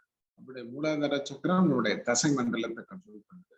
நம்முடைய சுவாதிஷ்டானம் வந்து நம்முடைய ஜனன உறுப்புகளின் செயல்பாடுகளை கண்ட்ரோல் பண்ணுது. தென் நம்மளுடைய மணிப்புரகம் வந்து நம்முடைய நாபி சம்பந்தப்பட்ட விஷயங்களை கண்ட்ரோல் பண்ணுது. இதுக்கப்புறம் பார்த்தீங்கன்னா அநாதகம். அநாதகம்ன்றது என்ன சொல்றாங்க அப்படின்னா ஹார்ட் சக்கரா அப்படி சொல்றாங்க, இருதயத்துக்கான சக்கரங்கள். அப்ப மனிதர்கள் அன்பு சம்பந்தப்பட்டது வந்து நம்மளுடைய இருதய சக்கரம் இருக்கு. இப்ப அந்த அநாதகம் சரியா இயங்கும் போது மட்டும்தான் மிக இயல்பாவே ஒருத்தவங்களுடைய உடலின் அந்த இருதயம் சம்பந்தமான அந்த பலவீனம் ஏற்படாம அங்க இருதயத்தை பலப்படுத்துறதுக்கான சக்தி எது தருதுன்னு சொல்றாங்க, இந்த அநாதகம் அல்லது ஹார்ட் சக்கரா ஆக்சுவலா உருவாகுதுன்னு சொல்றாங்க. தென் அதுக்கப்புறம் என்ன சொல்றாங்க, ஆகினை சக்கரம், ஆஜ்னா சக்கரம் அல்லது ஆகினை சக்கரம் சொல்லுவாங்க. இந்த ஆகினை சக்கரம் அல்லது ஆஜ்னா சக்கரம் எதை கண்ட்ரோல் பண்ணுதுன்னா நம்முடைய கண்களை வந்து கண்ட்ரோல் பண்ணுது. ஸோ இதுதான் என்ன சொல்லுவாங்க, தலைமை சக்கரா சொல்லுவாங்க. இதுதான் வந்து நம்மளுடைய எல்லா சக்கரையும் கண்ட்ரோல் பண்ணக்கூடியது நம்முடைய ஆகினை சக்கரம் சொல்லுவாங்க. அதுக்கப்புறம் நம்முடைய தலைக்கு மேல இருக்கக்கூடிய அந்த துரியம் சொல்லக்கூடியது எதை கண்ட்ரோல் பண்ணுதுன்னு சொல்லுவாங்க, நம்முடைய ஒட்டுமொத்த மூளை பகுதியை கண்ட்ரோல் பண்ணுது அப்படின்னு சொல்லுவாங்க. அப்ப இதுல இருந்து நமக்கு என்ன தெரியுது, நம்முடைய ஒவ்வொரு உறுப்புகளும் பிரதான சக்கரங்களோடு இணைக்கப்பட்டிருக்கும். அந்த பிரதான சக்கரங்கள் அந்த ஒளி உடலோடு இணைக்கப்பட்டிருக்கும். அந்த ஒளி உடல் இந்த பிரபஞ்சத்தோடு இணைக்கப்பட்டிருக்கும். அப்ப இந்த பிரபஞ்சத்தோட இணைக்கப்படக்கூடிய அந்த பிராணசக்தியை இந்த ஒளி உடல் கிரகிச்சு, இப்ப நம்ம சொல்லக்கூடிய எல்லா சக்கரங்களுக்கும் தேவையான சக்தியை கிரகிச்சு அது சம்பந்தப்பட்ட உறுப்புகள் முழுமையை இயங்கும் போது மட்டும்தான் நம்முடைய உடலின் ஆரோக்கியம் வந்து துரிதப்படுத்தப்படுது அப்படின்றது நம்ம தெரிஞ்சுக்கிறோம்.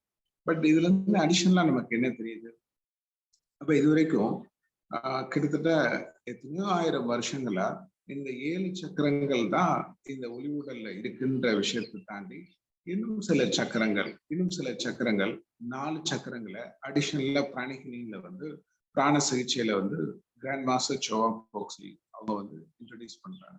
அப்ப நாட் ஓன்லி ஃபார் 11 சக்கரங்கள் மட்டும் இல்ல, இன்னொரு மிக மிக முக்கியமான சக்கரம் 12வது சக்கரத்தை பத்தி அவங்க சொல்றாங்க. அப்ப 11+1 இந்த 12 சக்கரங்கள் வந்து நம்ம ஒளி உடல்ல இருக்கக்கூடிய மிக பிரதான சக்கரங்களா இருக்கு அப்படின்றத நம்ம ஆக்சுவலா அண்டர்ஸ்டாண்ட் பண்றோம். இதுல இருந்து நமக்கு என்ன தெரியுது, அப்ப நம்மளுடைய உடலின் இயக்கம், உடலின் ஆரோக்கியம், நம்மளுடைய மனதின் சக்தி எல்லாமே இந்த சக்கரங்களோட இணைக்கப்பட்டிருக்கு. அப்ப நம்ம உடல்ல அசைச்சு செய்யக்கூடிய எல்லா விஷயங்களும் இந்த சக்கரங்களோட இணைக்கப்பட்டிருக்கிறதுனால நம்ம உடல் அளவுல நம்ம செய்யக்கூடிய எல்லா விஷயங்களும் இந்த சக்கரங்களை பாதிக்கும். இந்த சக்கரங்களை பாதிக்கக்கூடிய எல்லா விஷயங்களும் இந்த உடலை பாதிக்கும். அப்ப மூலாதார சக்கரம் என்ன சொல்றோம், நம்முடைய தசை மற்றும் எலும்பு சம்பந்தப்பட்ட விஷயங்கள்னு சொல்றோம். அப்ப அந்த மூலாதார சக்கரம் சரியா இயங்கும் போதுதான் நம்முடைய தசை மற்றும் எலும்பு சார்ந்த அந்த நோய்கள் வராம நம்ம தவிர்க்க முடியும் அப்படின்னு பாத்தீங்கன்னா, அப்ப நம்ம என்ன சொல்றோம், நம்முடைய உடல் வந்து இந்த சக்கரங்களோட தொடர்புடையது, இந்த சக்கரங்கள் வந்து நம்ம உடலோட தொடர்புடையது. இப்ப என்ன சொல்றோம், இது ஒன்றோடு ஒருங்கிணைக்கக்கூடியது. அப்ப இது எதெல்லாம் பாதிக்குதோ அது நம்முடைய சக்கரங்களை பாதிக்கும். சக்கரங்களை பாதிக்கக்கூடிய எல்லா விஷயமும் இந்த உடலை பாதிக்கும்னு சொல்றோம். அப்ப அதனாலதான் நம்ம என்ன சொல்றோம், காலையில நம்ம நிறைய சொன்ன மாதிரி நம்ம உடலும் மனதும் கிட்டத்தட்ட பாத்தீங்கன்னா இந்த சக்கரங்களோடு இணைக்கப்பட்டு, அப்ப ரெகுலரா நம்ம செய்யக்கூடிய உடற்பயிற்சி ஆகட்டும், நம்ம செய்யக்கூடிய நடைப்பயிற்சி ஆகட்டும், நம்ம அன்றாடம் இந்த உடலை அசைச்சு நம்ம செய்யக்கூடிய எல்லா வேலைகளும் எதோட சம்மந்தப்பட்டிருக்கு அப்படின்னா நம்முடைய மூலாதார சக்கரம் சம்மந்தப்பட்டிருக்கு. இப்ப எதெல்லாம் நம்முடைய பிசிக்கல் ஆக்ஷன், ஏற்கனவே நம்ம சொன்ன மாதிரி முன்னாடி நம்மளுடைய உடலின் ஆரோக்கியம் அதிகமான மாதிரி இருந்துச்சு. இப்போ அவங்க சொன்ன மாதிரி நாளாக நாளாக அறிவியல் முன்னேற்றம் நமக்குள்ள அதிகமாயிடுச்சு. நிறைய நம்ம புது புது கண்டுபிடிப்புகள்லாம் நிறைய கண்டுபிடிச்சா கூட முன்னிருந்த தலைமுறையில நம்முடைய முன்னோர்கள் வாழ்ந்த ஒரு நோயற்ற வாழ்க்கையை இன்னைக்குள்ள கால சூழ்நிலையில நம்மளால உருவாக்க முடியல. அப்ப நிறைய நம்ம முன்னேறின மாதிரி நிறைய நம்ம ஒரு வளர்ச்சி அடைந்த மாதிரி இருந்தா கூட அடிப்படையான விஷயம் நம்மளுடைய தாத்தா பாட்டி ஆகட்டும், நம்முடைய முன்னோர்கள் வாழ்ந்த அந்த நோயற்ற வாழ்க்கையை நமக்குள்ள ஏன் வாழ முடியல அப்படின்னா இந்த அடிப்படையான உண்மைகள், இந்த அடிப்படையான புரிதல்கள் நமக்குள்ள இல்லாததுனாலதான் நமக்குள்ள அந்த நோய்களா வருதுன்றத சொல்றாங்க. அப்ப இன்னைக்கு நிறைய பேருக்கு எது ஆக்சுவலா இதாயிடுச்சு, இந்த உடலை அசைச்சு நம்ம செய்யக்கூடிய வேலைகள் ரொம்ப கம்மியாயிருச்சு. ஸோ அந்த காலத்துல பெண்களாகட்டும், தென் நம்முடைய ஆண்களாகட்டும், அப்ப நம்ம கூட ஒரு இடத்துல இருந்து போறதுக்கு அவங்க நிறைய அவங்களுடைய கால்களை பயன்படுத்தினாங்க, தன்னுடைய உடல் உழைப்பை நிறைய விஷயம் பயன்படுத்தினாங்க. அப்ப நிறைய விஷயங்கள் பாத்தீங்கன்னா உடல் சார்ந்த வேலைகள் நிறைய செய்யற மாதிரி இருக்கும். ஆனா இன்னைக்கு சூழ்நிலை எப்படி ஆயிடுச்சு, ஒண்ணு கால சூழ்நிலை, நம்மளுடைய ஒரு முன்னேற்றமான தன்மை என்ன ஆயிடுச்சு, இந்த உடலை நம்ம அசைச்சு பயன்படுத்தக்கூடிய அந்த செயல்கள் நமக்குள்ள கம்மியாயிடுச்சு. ஃபார் எக்ஸாம்பிள், நம்ம ஒரு இடத்துல இருந்து நம்ம முன்னாடி ஒரு இடத்துல இருந்து நம்ம உள்ள போறதுக்கு நம்ம நிறைய நம்மளுடைய நடைகள் மூலமா அந்த இடத்தை அடையிற மாதிரி இருக்கும். இன்னும் ஒரு துரிதமா போனோம் அப்படின்னா நமக்குள்ள சைக்கிள் நம்ம பயன்படுத்துற மாதிரி இருக்கும். அதுக்கப்புறம் என்னது, அப்ப நிறைய விஷயங்கள் பாத்தீங்கன்னா இந்த உடலை பயன்படுத்தி நம்ம செய்யற மாதிரி நிறைய செயல்கள் செய்யற மாதிரி இருக்கும். அப்ப எஸ்பெஷலி நம்முடைய பெண்கள் எப்படி எடுத்துக்கிட்டீங்கன்னா அவங்க செய்யக்கூடிய சமையல்ல அம்மி அரைக்கிறது, தென் மிக்சி அந்த பயன்பாடு இருக்காது, தென் கிரைண்டர் பயன்பாடு இருக்காது, தென் துணி துவைக்கும் போது அப்போ ஒவ்வொரு விஷயம் பாத்தீங்கன்னா தன்னுடைய உடலை அசைச்சு அந்த வேலைகள் செய்யும் போது இது எல்லாமே இயல்பா பாத்தீங்கன்னா அவங்க உடலையும் பலப்படுத்துற மாதிரி இருக்கும், அவங்களுடைய அந்த மூலாதார சக்கரத்தையும் பலப்படுத்துற மாதிரி இருக்கும். அப்ப இன்னைக்கு நிறைய நமக்குள்ள ஆரோக்கியம்ன்றது எதை சார்ந்து இருக்கு அப்படின்னா, நம்ம என்ன நினைக்கிறாங்க, ரொம்ப சத்தான உணவு சாப்பிடுறது அல்லது நிறைய இந்த மாதிரியான ஆல்டர்னேட்டிவ் மெடிசன் சாப்பிடுறது, இது எல்லாமே ஆரோக்கியம் இருக்கும் அப்படின்னு சொன்னாங்க. மிக மிக முக்கியமான விஷயம் என்ன அப்படின்னு பார்த்தீங்கன்னா, நம்மளுடைய மூலாதார சக்கரம் இயக்கம் எப்ப ஸ்ட்ராங்கா இருக்குன்னா நம்முடைய பிசிக்கலா நம்மளுடைய உடல் சார்ந்த அசைவுகளை நமக்குள்ள சரியான முறையில செயல்படுத்தும் போது மட்டும்தான் நமக்குள்ள அந்த ஆரோக்கியம் இருக்கு. அப்ப அதனாலதான் நம்மளுடைய முன்னோர்கள் காலையில என்ன சொல்லியிருக்காங்க, உடற்பயிற்சி செய்யறது, சூரிய நமஸ்காரம் பண்றது, நம்மளுடைய அன்றாடம் செய்யக்கூடிய எல்லா வேலைகளும் இந்த உடலை நம்ம அசைச்சு இந்த உடல் கொடுக்கப்பட்டக்கூடிய பயன்பாடோட நோக்கமே இந்த உடலை அசைக்கக்கூடியது. அப்ப நம்ம எந்த அளவுக்கு இந்த உடலை நம்ம அசைச்சு நம்ம செய்யக்கூடிய வேலைகளை செய்ய செய்ய செய்ய என்ன ஆகும்னா நம்மளுடைய மூலாதார சக்கரம் ஸ்ட்ராங் ஆகும். மூலாதார சக்கரம் நல்ல பலமாகும் போது நமக்குள்ள என்ன ஆகும், நம்மளுடைய ஒட்டுமொத்த உடலின் ஆரோக்கியம் அதிகமாகும். இதுல மிக முக்கியமா நம்முடைய கை கால்கள் பலனாகிற மாதிரி இருக்கும், தென் நம்மளுடைய தசை சம்பந்தப்பட்ட தசை ஸ்ட்ராங் ஆகிற மாதிரி இருக்கும்.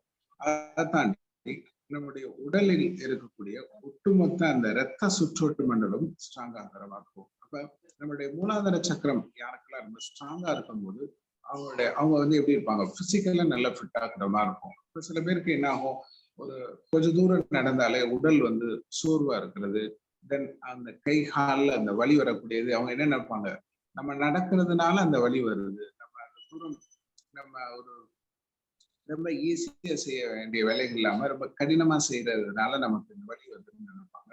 பட் இயல்பான விஷயம் என்ன அப்படின்னா, நம்ம உடலின் ஆரோக்கியமே இந்த மூலாதார சக்கரம் ஸ்ட்ராங்கா இருக்கும்போது. இன்னொரு மிக மிக முக்கியமான விஷயம் என்னது, இந்த மூலாதார சக்கரத்திலிருந்து தான் நமக்குள்ள எது உருவாக்குறது, நமக்குள்ள அந்த குண்டலினி சக்தி ரைஸ் ஆகுது. இப்ப நிறைய பேருக்கு தியானத்துல ஈடுபட்டிருக்கிற ஒவ்வொருத்தவங்களுக்கும் என்ன தெரியும், மூலாதார சக்கரத்தை பத்தி நமக்கு தெரியும். மூலாதார சக்கரத்துல இருக்கக்கூடிய குண்டலினி சக்தி யாருக்கெல்லாம் இந்த பிறவில அவங்களுக்குள்ள அந்த விழித்தெழும் போதுதான் அவங்க மிக சக்தி வாய்ந்த நபர்களா இருப்பாங்க. அப்ப மூலாதார சக்கரம் பலவீனமா இருக்கும் போதோ அந்த சக்தி, அந்த குண்டலினி சக்தி நமக்குள்ள அவங்களுக்குள்ள விழித்தெழாத போது அவங்க மிக சாதாரண லைஃப் இந்த ஜென்மத்துல டீல் பண்ற மாதிரி இருக்கும். அப்ப நமக்குள்ள கொடுக்கப்பட்டிருக்கக்கூடிய இந்த குண்டலினி சக்தி நம்ம எப்பெல்லாம் நம்ம தியானம் பண்ணும்போது, எப்பெல்லாம் நமக்குள்ள யோக பயிற்சி பண்ணும்போது, மூச்சு பயிற்சி பண்ணும்போது, இதெல்லாம் என்ன ஆகுது, நமக்குள்ள இருக்கக்கூடிய அந்த குண்டலினி சக்தி இது நமக்குள்ள அவைக்கன் ஆகுது. அது வந்து விழித்தலை செய்ய வேண்டியது. அப்ப மிக இயல்பாவே நம்மளுடைய மூலாதார சக்கரம் எதை கண்ட்ரோல் பண்ணுது, நம்முடைய உடலின் ஆரோக்கியத்தை கண்ட்ரோல் பண்ணுது. அப்ப சில பேர் பாத்தீங்கன்னா மனம் எப்பவுமே ஒரு மன சோர்வா இருக்கிற மாதிரி இருக்கும். மனதுக்குள்ள எப்பவுமே ஒரு எப்படி உடலுக்குள்ள ஒரு அழுத்தம் இருக்கும்போது உடல் வலி இருக்கிற மாதிரி மனம் சார்ந்த அந்த நோய்கள் இருக்கும்போதோ, அந்த மனம் சார்ந்த அந்த சோர்வு இருக்கும்போது அவங்களுக்கு என்ன இருக்கும், அவங்களுடைய மூலாதார சக்கரம் பாதிக்கப்பட்டிருக்கும். அந்த மூலாதார சக்கரம் வந்து நம்முடைய உடல் மட்டுமல்ல, மனம் சார்ந்த விஷயங்களும் நிறைய விஷயங்கள் இருக்கு. இப்ப ஒரு சில பேருக்கு மனதுக்குள்ள அந்த ஆரோக்கியம் இருக்கும்போதோ, மனம் சார்ந்த விஷயங்களை சாதிக்கக்கூடிய தன்மை அவங்களுக்குள்ள இருக்கணும். தென் அவங்களுக்குள்ள ஒரு பொருளாதார சம்பந்தப்பட்ட விஷயங்களாகட்டும், அது எல்லாமே பாத்தீங்கன்னா ஒரு ஹிடன் சீக்ரெட்ஸா நமக்குள்ள எதுல இருக்கு, நம்மளுடைய மூலாதார சக்கரத்துல இயல்பாவே இருக்கு. சவுண்ட் கம்மி இருக்கும். மிக இயல்பாவே வைக்கணும். அப்ப மூலாதார சக்கரம் சரியா இயங்குறதுக்கு தான் நம்ம நிறைய முறைகள் கொடுத்துருக்காங்க. அதுல மிக மிக முக்கியமான சக்கரம் மூலாதார சக்கரம். எப்பெல்லாம் ஒருத்தங்களுக்கு பாதிக்கப்படும், மூலாதார சக்கரம் வந்து மூலாதார சக்கரத்துக்கு தேவையான சக்தி சரியான அளவுல இல்லாத போது அவங்களுடைய உடலின் ஹலோ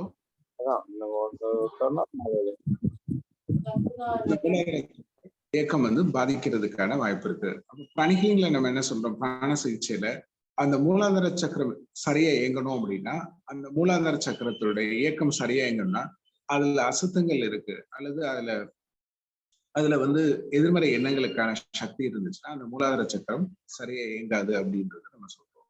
அப்ப மூலாதார சக்கரத்துடைய இயக்கம் வந்து நம்முடைய உடலின் செயல்பாடுகள், நம்முடைய மனதின் செயல்பாடுகள், நம்முடைய வளத்திற்கான சக்தி வந்து நிறைய இருக்கு. அப்ப ஒரு சக்கரம், அப்ப ஒரு நபர் வந்து எப்படி இருப்பாங்க, அவங்க வந்து ஒரு பையனா சில ரோல் பிளே பண்ணுவாங்க. தென் அவங்க அப்பா அம்மாவுக்கு ஒரு பையனா ரோல் பண்ணுவாங்க. ஒரு ஹஸ்பண்டா இருக்காங்க, ஒய்ஃபா இருக்காங்கன்னா அதனுடைய ரோல் பண்ணுவாங்க. தென் குழந்தைகளா இருந்தாங்கன்னா அதனுடைய ரோல். அப்போ ஒரு நபர் வந்து எப்படி ஒவ்வொரு ரோல் பிளே பண்ற மாதிரி இந்த சக்கரங்களுக்கு என்ன தன்மை இருக்கு, உடல் ரீதியான பண்புகள் இருக்கு, மன ரீதியான பண்புகள் இருக்கு, பொருளாதார ரீதியான பண்புகள் இருக்கு, ஆன்மீக ரீதியான பண்புகள் இருக்கு. இப்போ மூலாதார சக்கரம் எதை கண்ட்ரோல் பண்ணுதுன்னா நம்முடைய ஒட்டுமொத்த உடலின் ஆரோக்கியத்தையும் நம்முடைய மனதையும் கண்ட்ரோல் பண்ணுது. மூலாதார சக்கரத்துல இருக்கக்கூடிய அசுத்தங்களை நமக்குள்ள எடுக்கும் போதும் அந்த மூலாதார சக்கரத்துல இருக்கக்கூடிய அந்த எதிர்மறை எண்ணங்களுக்கான சக்தி இருக்கும்போது நம்முடைய உடலும் மனதும் பலப்படுது. ஸோ இன்னைக்கு நம்ம மூலாதார சக்கரத்தை பத்தி ஷார்ட்டா டிஸ்கஸ் பண்ணியிருக்கோம். வரக்கூடிய நெக்ஸ்ட் வீக்ல வந்து இன்னும் அதுக்கு அடுத்து இருக்கக்கூடிய சுவாதிஷ்டான சக்கரம், மணிப்புரக சக்கரம், இதை பத்தி நம்ம பார்ப்போம். இது தாண்டி அப்ப சக்கரங்களுடைய பயன்பாடுகள், அப்போ ஒரு சக்கரத்தை டெவலப் ஆகிறதுக்கு, ஒரு சக்கரத்தை அதனுடைய செயல்பாடோட தன்மையை நமக்குள்ள முழுமையா கொண்டு வர்றதுக்கு எவ்வளவு காலங்கள் ஆகும் நீங்க நினைக்கிறீங்க? ஒரு சக்கரத்தோட முழுமையான பயன்பாடு அல்லது முழுமையான செயல்பாடை கொண்டு வர்றதுக்கான காலங்கள் எவ்வளவு ஆகும்ன்றத உத்தேசமா உங்களுக்கு அதை பத்தியான ஒரு ஐடியா இருக்காதுமா? ஒரு சக்கரங்கள் முன்னேறதுக்கு எவ்வளவு காலங்கள் ஆகும்? பயிற்சி எடுத்தா வருங்க இல்லைங்களா? என்னங்கம்மா சார்? 3 மாசம். 3 மாசம் ஆகுமா? பயிற்சி எடுத்தா செய்யலாங்க இல்லையா குறைந்த காலத்துல? Very good, very good. இப்ப நான் ஒரு எக்ஸாம்பிள் நான் சொல்றேன். ஒரு நம்ம அதனாலதான் என்ன சொல்றோம், ஒரு மனிதன் வந்து அப்ப ஒவ்வொரு மனிதனுடைய இப்ப நம்ம ஏற்கனவே நம்ம சொன்ன மாதிரி ஒரு சிறு துரும்புல இருந்து பல யுகங்களா பல ஜென்மங்களா அடைஞ்சு இந்த மனிதன்ற நிலையை அடைஞ்சிருக்கும். இந்த மனிதன்ல இருந்து அந்த மாமனிதன் அல்லது அந்த கடவுளின் நிலையை அடைகிறதா ஒவ்வொரு உயிரினங்களுக்கான ஒரு நோக்கமா இருக்கிற மாதிரி இருக்கு. இப்ப நல்லா யோசிச்சு பார்க்கும்போது அந்த மாமனிதன் அல்லது அந்த அர்ஹாத் அல்லது அந்த பரமாத்மான்ற இந்த நிலையை அடையிறது வந்து இது நம்மளுடைய விருப்பம் மட்டுமில்ல, கடவுளுடைய விருப்பமும். இந்த உலகத்துல பிறந்த ஒவ்வொரு மனிதனும் அந்த பேர் நிலையை அடையணும், அந்த பிறவா நிலையை அடையணும், அந்த முக்தின்ற நிலையை அடையணும் தான் கடவுளுடைய விருப்பம்.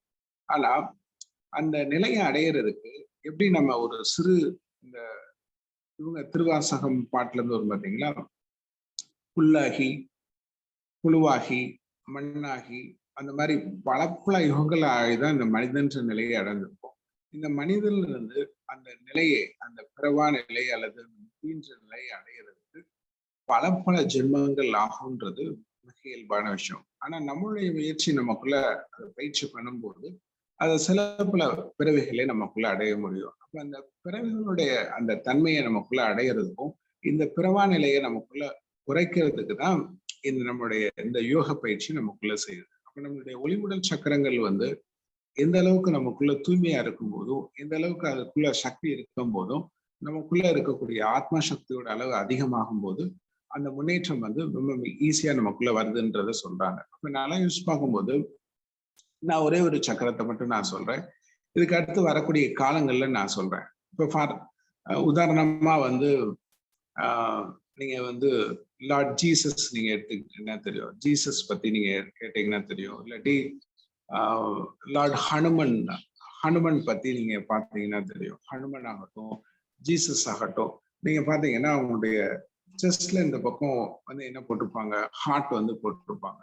அப்ப ஜீசஸ் இந்த உலகத்துக்கு எதுக்கு வந்தாங்க, லார்ட் ஹனுமன் எதுக்கு வந்தாங்க, தென் லார்ட் ராமா இந்த பூமிக்கு எதுக்கு வந்தாங்க, அது மாதிரி சிவன் எதுக்கு வந்தாங்க. அப்ப இது எல்லாமே பார்க்கும்போது நம்ம ஒரு கடவுளினுடைய இந்த உலகத்துக்கு வந்ததுக்கான நோக்கம் என்ன இருக்கும் அப்படின்னா, நம்ம நிறைய விஷயங்கள் அதுல தெரியும். ஆனா நிறைய ஆழ்ந்த உண்மைகள் நம்ம அந்த வரக்கூடிய காலங்கள்ல நம்ம ஆக்சுவலா அதை டிஸ்கஸ் பண்ணுவோம். அப்ப நல்லா யோசிச்சு பார்க்கும்போது நமக்கு எல்லாமே தெரிஞ்ச இப்போ லேட்டஸ்டா இருக்கிறதுனால நான் சொல்றேன். அப்ப நீங்க எல்லாமே ஜீசஸ் படத்துல பாத்தீங்கன்னா ஹார்ட் போட்டிருப்பாங்க. அப்ப லார்ட் ஹனுமன் நீங்க ஆக்சுவலா அவருடைய நெஞ்சை ஓபன் பண்ண மாதிரி இது பாத்தீங்கன்னா அவரோட நெஞ்சுக்குள்ள lord Rama, lord Sita, lord Lakshmanan அவங்களுடைய இமேஜ் அவங்களுடைய இருதயத்துல வச்சிருப்பாங்க. அப்ப நல்லா பார்க்கும்போது நமக்குள்ள என்ன தெரியுது, அப்ப ஒரு இருதய சக்கரம் நமக்குள்ள ஒரு முன்னேற்றமான நிலையை அடையிறதுக்கு நமக்குள்ள அந்த டிவோஷன், நமக்குள்ள ஆத்ம சக்தி நமக்குள்ள தேவைப்படுதுன்றது தெரியுது. அப்ப ஜீசஸ் கிட்டத்தட்ட 2200 வருஷம் ஆச்சு. அப்ப அவர் என்ன சொன்னாரு, இந்த உலகம் முழுவதும் எல்லாமே அன்புக்கான சக்தியா இருக்கணும், தன்னை சுத்தி உள்ளவங்களை மன்னிக்கக்கூடிய நபரா இருக்கணும், தான் சுத்தி உள்ளவங்களை நிறைய உதவி செய்யக்கூடிய தன்மையா இருக்கணும் அப்படின்றதான் ஆக்சுவலா ஜீசஸ் சொல்லிட்டு போனாங்க. ஆனா ஜீசஸை யாரெல்லாம் நம்ம ஃபாலோ பண்றோமோ, ஈவன் அந்த மதங்களை ஆக்சுவலா ஃபாலோ பண்றவங்களை கூட இன்னைக்கு அன்புக்கான சக்தியை ஆக்சுவலா டெவலப் பண்ணல. அப்ப கிட்டத்தட்ட ஒரு 2200 வருஷம் ஆனா கூட இந்த ஒரு சக்கராவை டெவலப் ஆகிறதுக்கான அந்த சூழ்நிலைகளை ஆக்சுவலா உருவாக்க முடியல. அப்ப 2200 அப்ப இன்னைக்கு லார்ட் ராமா ஆகட்டும், லார்ட் கிருஷ்ணா ஆகட்டும், அப்ப எல்லாமே பாத்தீங்கன்னா ஒரு சில சக்கரங்களை நமக்குள்ள கொண்டு வர்றதுக்கான அந்த நுட்பங்கள் தான் கொடுத்துருக்காங்க. நம்ம அதை பத்தி நம்ம பார்ப்போம். இப்ப கடவுள் நமக்குள்ள அதிகமான சக்தி வேணும் அப்படின்னா 2 மிக மிக முக்கியமான சக்கரங்களை நமக்குள்ள அதை ஆக்டிவேஷன் பண்ணும்போது மட்டும்தான், அதை இயக்கும் போது மட்டும்தான் கடவுள் அந்த சக்தி வரும். நம்ம இதுக்கு அடுத்து நம்ம அதை டிஸ்கஸ் பண்ணுவோம். இப்போ மிக மிக முக்கியமான விஷயம் என்ன அப்படின்னா, நம்ம சக்கரங்களை நமக்குள்ள அந்த பயன்பாடு கொண்டு வரும்போதும், அந்த சக்தியை நமக்குள்ள தக்க வைக்கக்கூடிய தன்மை அதிகமாகும் போதும், இந்த பிறவா நிலையை ரொம்ப ஈஸியா நமக்குள்ள அடைய முடியுதான் நம்மளுடைய சித்தர்கள், மகான்கள், யோகிகள் கொடுத்துருக்காங்க. இப்ப நம்ம சொல்லக்கூடிய இந்த சக்கரங்கள், அந்த ஒளி உடல் ஏதோ இன்னைக்கு நேத்தோ சொன்னது இல்லை, இது கிட்டத்தட்ட ஒரு 10,000 வருஷத்துக்கு முன்னாடியே சொல்லப்பட்ட விஷயங்களுக்கான உண்மைகள் தான் நம்ம சொல்றோம். ஸோ இந்த சக்கரங்களை நமக்குள்ள அதுக்கான குணாதிசயங்கள் கொண்டு வர மிக இயல்பாவே நம்மளுடைய உடலின் ஆரோக்கியம், மனதின் அமைதி, நமக்குள்ள இந்த வாழ்க்கையை வளர்த்திற்கான சக்தி, கடவுளோட சக்தி மிக இயல்பா நமக்குள்ள வரும். அப்ப நமக்குள்ள இது எல்லாமே கடவுள் நமக்குள்ள ஒரு இன்னர் சீக்ரெட்டா, ஒரு இன்னர் பவரா நமக்குள்ள ஆக்சுவலா கொடுத்துருக்காங்க. அப்ப தன்னுடைய சக்தியை உணர்ந்து அதை பயன்படுத்தினவங்க மகான்கள் ஆகினாங்க. தன்னுடைய சக்தியை உணராதவங்க தன் வாழ்க்கையில கடைசி வரைக்கும் மனிதர்களாகவே இருந்துதான் அந்த பிறவிக்கான நிலையை திருப்பி அடைகிறாங்க. அந்த பிறவா நிலையை அடைஞ்சவங்களுடைய அவங்களுடைய எதை பயன்படுத்தினாங்க, இந்த ஒளி உடலை பயன்படுத்துறாங்க, இந்த சக்கரங்களை பயன்படுத்துறாங்க. இந்த சக்கரங்களை ஒளி உடலுக்கான தன்மைகள் கொண்டு வரும்போது அவங்களுக்குள்ள ஒரு பேர் நிலையை அல்லது அந்த மகான்ற நிலையை அடைஞ்சதான் நம்ம பார்க்கணும். ஸோ வரக்கூடிய வாரங்கள்ல வந்து ஒவ்வொரு சக்கரத்துடைய பயன்பாடு என்ன, அதனுடைய செயல்கள் என்ன, நம்மளுடைய எண்ணங்களுக்கும் இந்த சக்கரங்களுக்கும் என்ன தொடர்பு இருக்கு, நம்மளுடைய எண்ணங்களை மாத்துறதுக்கு நம்ம நிறைய யோசிக்கிறோம். ஃபார் எக்ஸாம்பிள், நமக்குள்ள இன்னைக்கு உலகத்துல இருக்கக்கூடிய எல்லா பேருக்கும் வந்து எது சரி எது தவறுன்றது தெரியும். ஃபார் எக்ஸாம்பிள், நமக்குள்ள கோவப்படக்கூடாதுன்னு தெரியும், நமக்குள்ள அன்பு செலுத்தணும்ன்றது தெரியும். ஆனா நம்மளால ஏன் அதனால செய்ய முடியல? அப்ப இன்னைக்கு சின்ன குழந்தையில இருந்து பெரிய வயதான நபர் வரைக்கும் எல்லாருக்குமே எது சரி எது தவறுன்னு தெரியும். ஆனா சரின்ற செய்யக்கூடிய விஷயங்களை நம்மளால சரியா செய்ய முடியுதா? அதுக்கே நமக்குள்ள எவ்வளவு போராட்டம் நமக்குள்ள உருவாகுது, எவ்வளவு முயற்சி எடுக்க வேண்டியிருக்கு, எவ்வளவு முயற்சி, இவ்வளவு பயிற்சி எடுக்கும் நமக்குள்ள அந்த குணங்கள் நமக்குள்ள கொண்டு வர முடியுதா? கடினமான சூழ்நிலைகள் வரும்போது நம்முடைய குணாசிங்களுடைய தன்மை நமக்குள்ள எப்படி இருக்கு அப்படின்னு பாத்தீங்கன்னா, அப்போ ஒவ்வொரு நாளும் நமக்குள்ள நல்ல எண்ணங்கள் கொண்டு வரதான் நம்ம முயற்சி பண்றோம். அது ஏன் நமக்குள்ள குணங்களா வரல அப்படின்ற விஷயங்கள் பத்தி நம்ம வரக்கூடிய காலங்களை நம்ம ஸோ ஒரு நன்றி பிரார்த்தனையோடு நம்ம முடிச்சுக்கலாம்.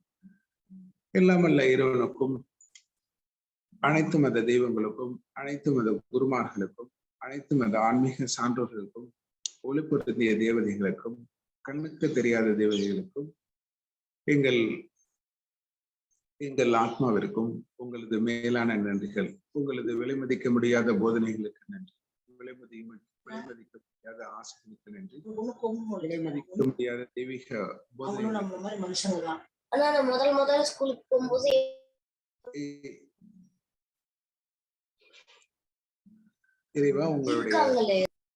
இறைவா உங்களுடைய மேலான போதனைகளினால், மேலான ஆசைகளினால் எங்கள் அனைவருக்கும், எங்கள் குடும்பத்தார் அனைவருக்கும் நல்ல உடல்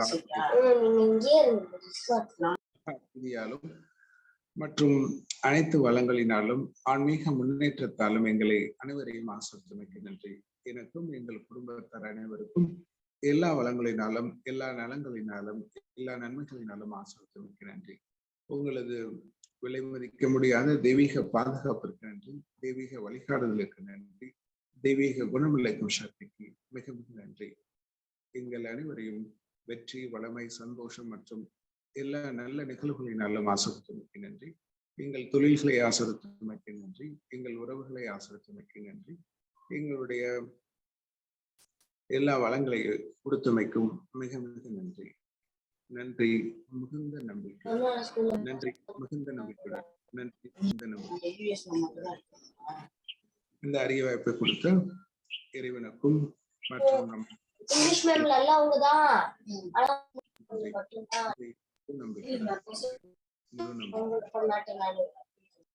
நன்றிங்க. நன்றி நன்றி, வணக்கம். ரொம்ப நன்றிங்க. நன்றி நன்றி.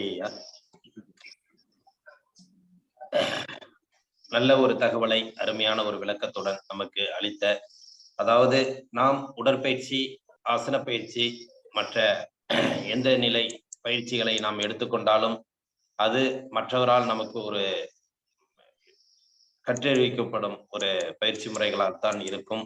ஆனால் இன்று நம்ம அந்த ரேக்கி பயிற்சியை ஐயா அன்னைக்கு வந்து சிறப்பா நமக்கு சொல்லி கொடுத்துருக்காங்க. இது வந்து எப்படின்னா, இது உள்ளத்தளவுல நம்ம வந்து டெய்லி நம்ம வந்து இதை வந்து பயன்பாட்டுக்கு, இந்த சக்கராஸ் வந்து நம்ம உடல்ல, அவங்க ஒரு கேள்வி கேட்டாங்க, இந்த சக்கராஸ் வந்து எவ்வளவு நாள்ல விட்டாங்க.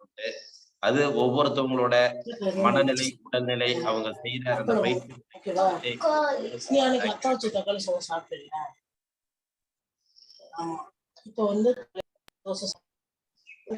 அந்த பாலாஜிங்கிறவங்க கொஞ்சம் மீட் பண்ணீங்க. அவங்க உங்களை பண்ற பயிற்சி முறைகளை பொறுத்தே அது வந்து அவங்களுக்கு அந்த ஆற்றலை பெற முடியும். கண்டிப்பாக இந்த ரேக்கி பயிற்சி என்பது ஒவ்வொருத்தவரும் தானே மன உடலை தூய்மைப்படுத்தக்கூடிய சக்தியை ஏற்படுத்திக் கொள்ளலாம். மற்றும் நமது உடலில் உள்ள ஆரா பவர், அதாவது எனர்ஜெட்டிக் பவர், அதை நாமே அதிகப்படுத்திக் கொள்ளக்கூடிய வாய்ப்பும் இந்த பயிற்சி முறைகளில் உண்டு. ஐயா வந்து நமக்கு வந்து பேசிக்ல சில விஷயங்கள் சொல்லி கொடுத்துட்டு இருக்காங்க. இதை நம்ம கத்துக்கிட்டா மட்டும்தான் நம்ம பின்னாடி அந்த பயிற்சி முறையில வந்து நம்ம பெரிய ஒரு நிலையை அடைய முடியும். நாமும் அந்த பயிற்சியை கற்றறிவிக்க முடியும். மற்றும் அடுத்தவர்களுக்கும் நாம் இந்த பயிற்சி முறையினால் உடலை, மனதையும் தூய்மைப்படுத்தி அவர்களுக்கும் நல்ல ஒரு உடல்நிலையை நம்மால் உருவாக்க முடியும் என்பதை இந்த தருணத்தில் தெரிவித்துக் கொண்டு, நமக்கு சிறப்பான ஒரு இந்த ரேக்கி பயிற்சியை பற்றி, சக்கரங்களை பற்றியும் நமக்கு நல்ல ஒரு தெளிவான விளக்கங்களை அளித்த மதுரை காந்தி வெங்கட்ராமன் ஐயா அவர்களுக்கு நன்றியை தெரிவித்துக் கொண்டு, அதை பற்றிய கருத்துக்களை ஐயா கண்ணப்பன் ஐயா ஒரு சில வார்த்தைகள் கூறுவார்கள். மியூட்ல இருக்கியா? குளிருள்ள அனைவருக்கும், குறிப்பாக இன்று நமக்காக மதுரையிலிருந்து காந்தி வெங்கட்ராமன் ஐயா அவர்களுக்கும் வணக்கத்தை தெரிவித்துக் கொண்டு, அவரே ஒரு விஷயத்த சொன்னாரு. என்னன்னா, இந்த சக்கரங்களுக்கும் குண நலன்களுக்கு என்ன தொடர்பு அப்படின்ட்டு. அப்போ அந்த குண நலன்களை எப்படி சீரமைக்கிறது அப்படிங்கிறதுல நம்ம மிக கவனமாக பார்க்க வேண்டியது இருக்கு. அப்படி குண நலன்களை பார்க்கும் பொழுதும், அந்த குண நலன்களை சீரமைப்பதன் மூலமாகவும், அதோடு சேர்த்து ஆசனங்களையும் நம்ம பார்க்கிறோம், மூச்சு பயிற்சியும் பார்க்கிறோம். அதோடு மேலான கருத்தாக இன்னைக்கு அந்த சக்கரங்களை மறுபடியும் நம்ம எப்படி டெவலப் பண்ணிக்கிறது அப்படிங்கிறதுல அவர் ஒரு மெத்தட அவர் ஒரு ஃபாலோ பண்ணிக்கிட்டு இருப்பாரு அப்படிங்கிறதையும் நம்ம தெரிவிச்சுக்கிறோம். குறிப்பாக ஐயா கொல்லிமலையில பார்க்கிறேன். கொல்லிமலையில பார்த்துட்டு சலிக்காம ஒரு நபரை உட்கார வச்சுட்டு கிட்டத்தட்ட ஒரு குறிப்பிட்ட நேரங்காலம் பார்க்காம அவருக்கு பேருந்து வரும் பொழுதும் அவரை அதை சிகிச்சை அளிச்சுட்டு இருக்கிறாரு. அப்படியான ஒரு அர்ப்பணிப்பு, அந்த அர்ப்பணிப்போட இருந்ததுதான் நம்ம அவரை நம்ம தொடர்பு கொள்ற அளவுக்கு இருக்குது. அப்படிப்பட்ட உயர்ந்த உள்ளமா தான் நம்ம பார்க்கிறோம். அப்படிப்பட்ட நபர்களும் இந்த காலை சக்கரத்துல பயணிக்கிறாங்க.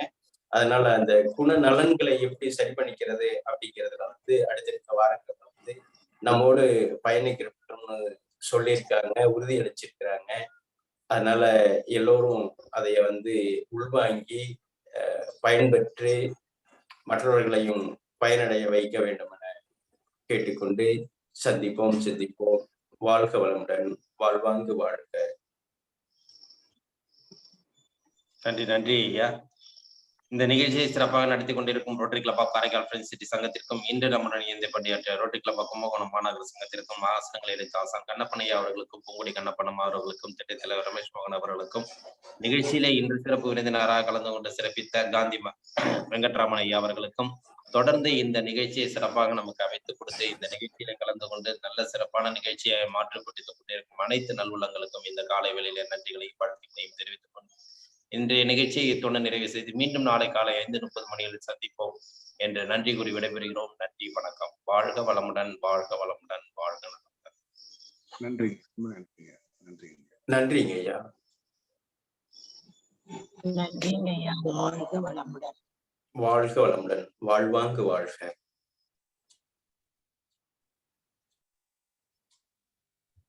நன்றிங்க ஐயா. வாழ்க வையகம், வாழ்க வையகம், வாழ்க வளமுடன். வாழ்க வளமுடன், வாழ்வாங்கு வாழ்க.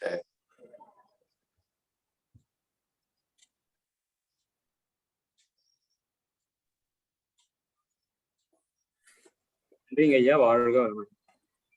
வாழ்க வளமுடன் ஐயா. நன்றிங்க ஐயா. வாழ்க வளமுடன். நன்றி நன்றிங்கம்மா. வாழ்க வளமுடன்.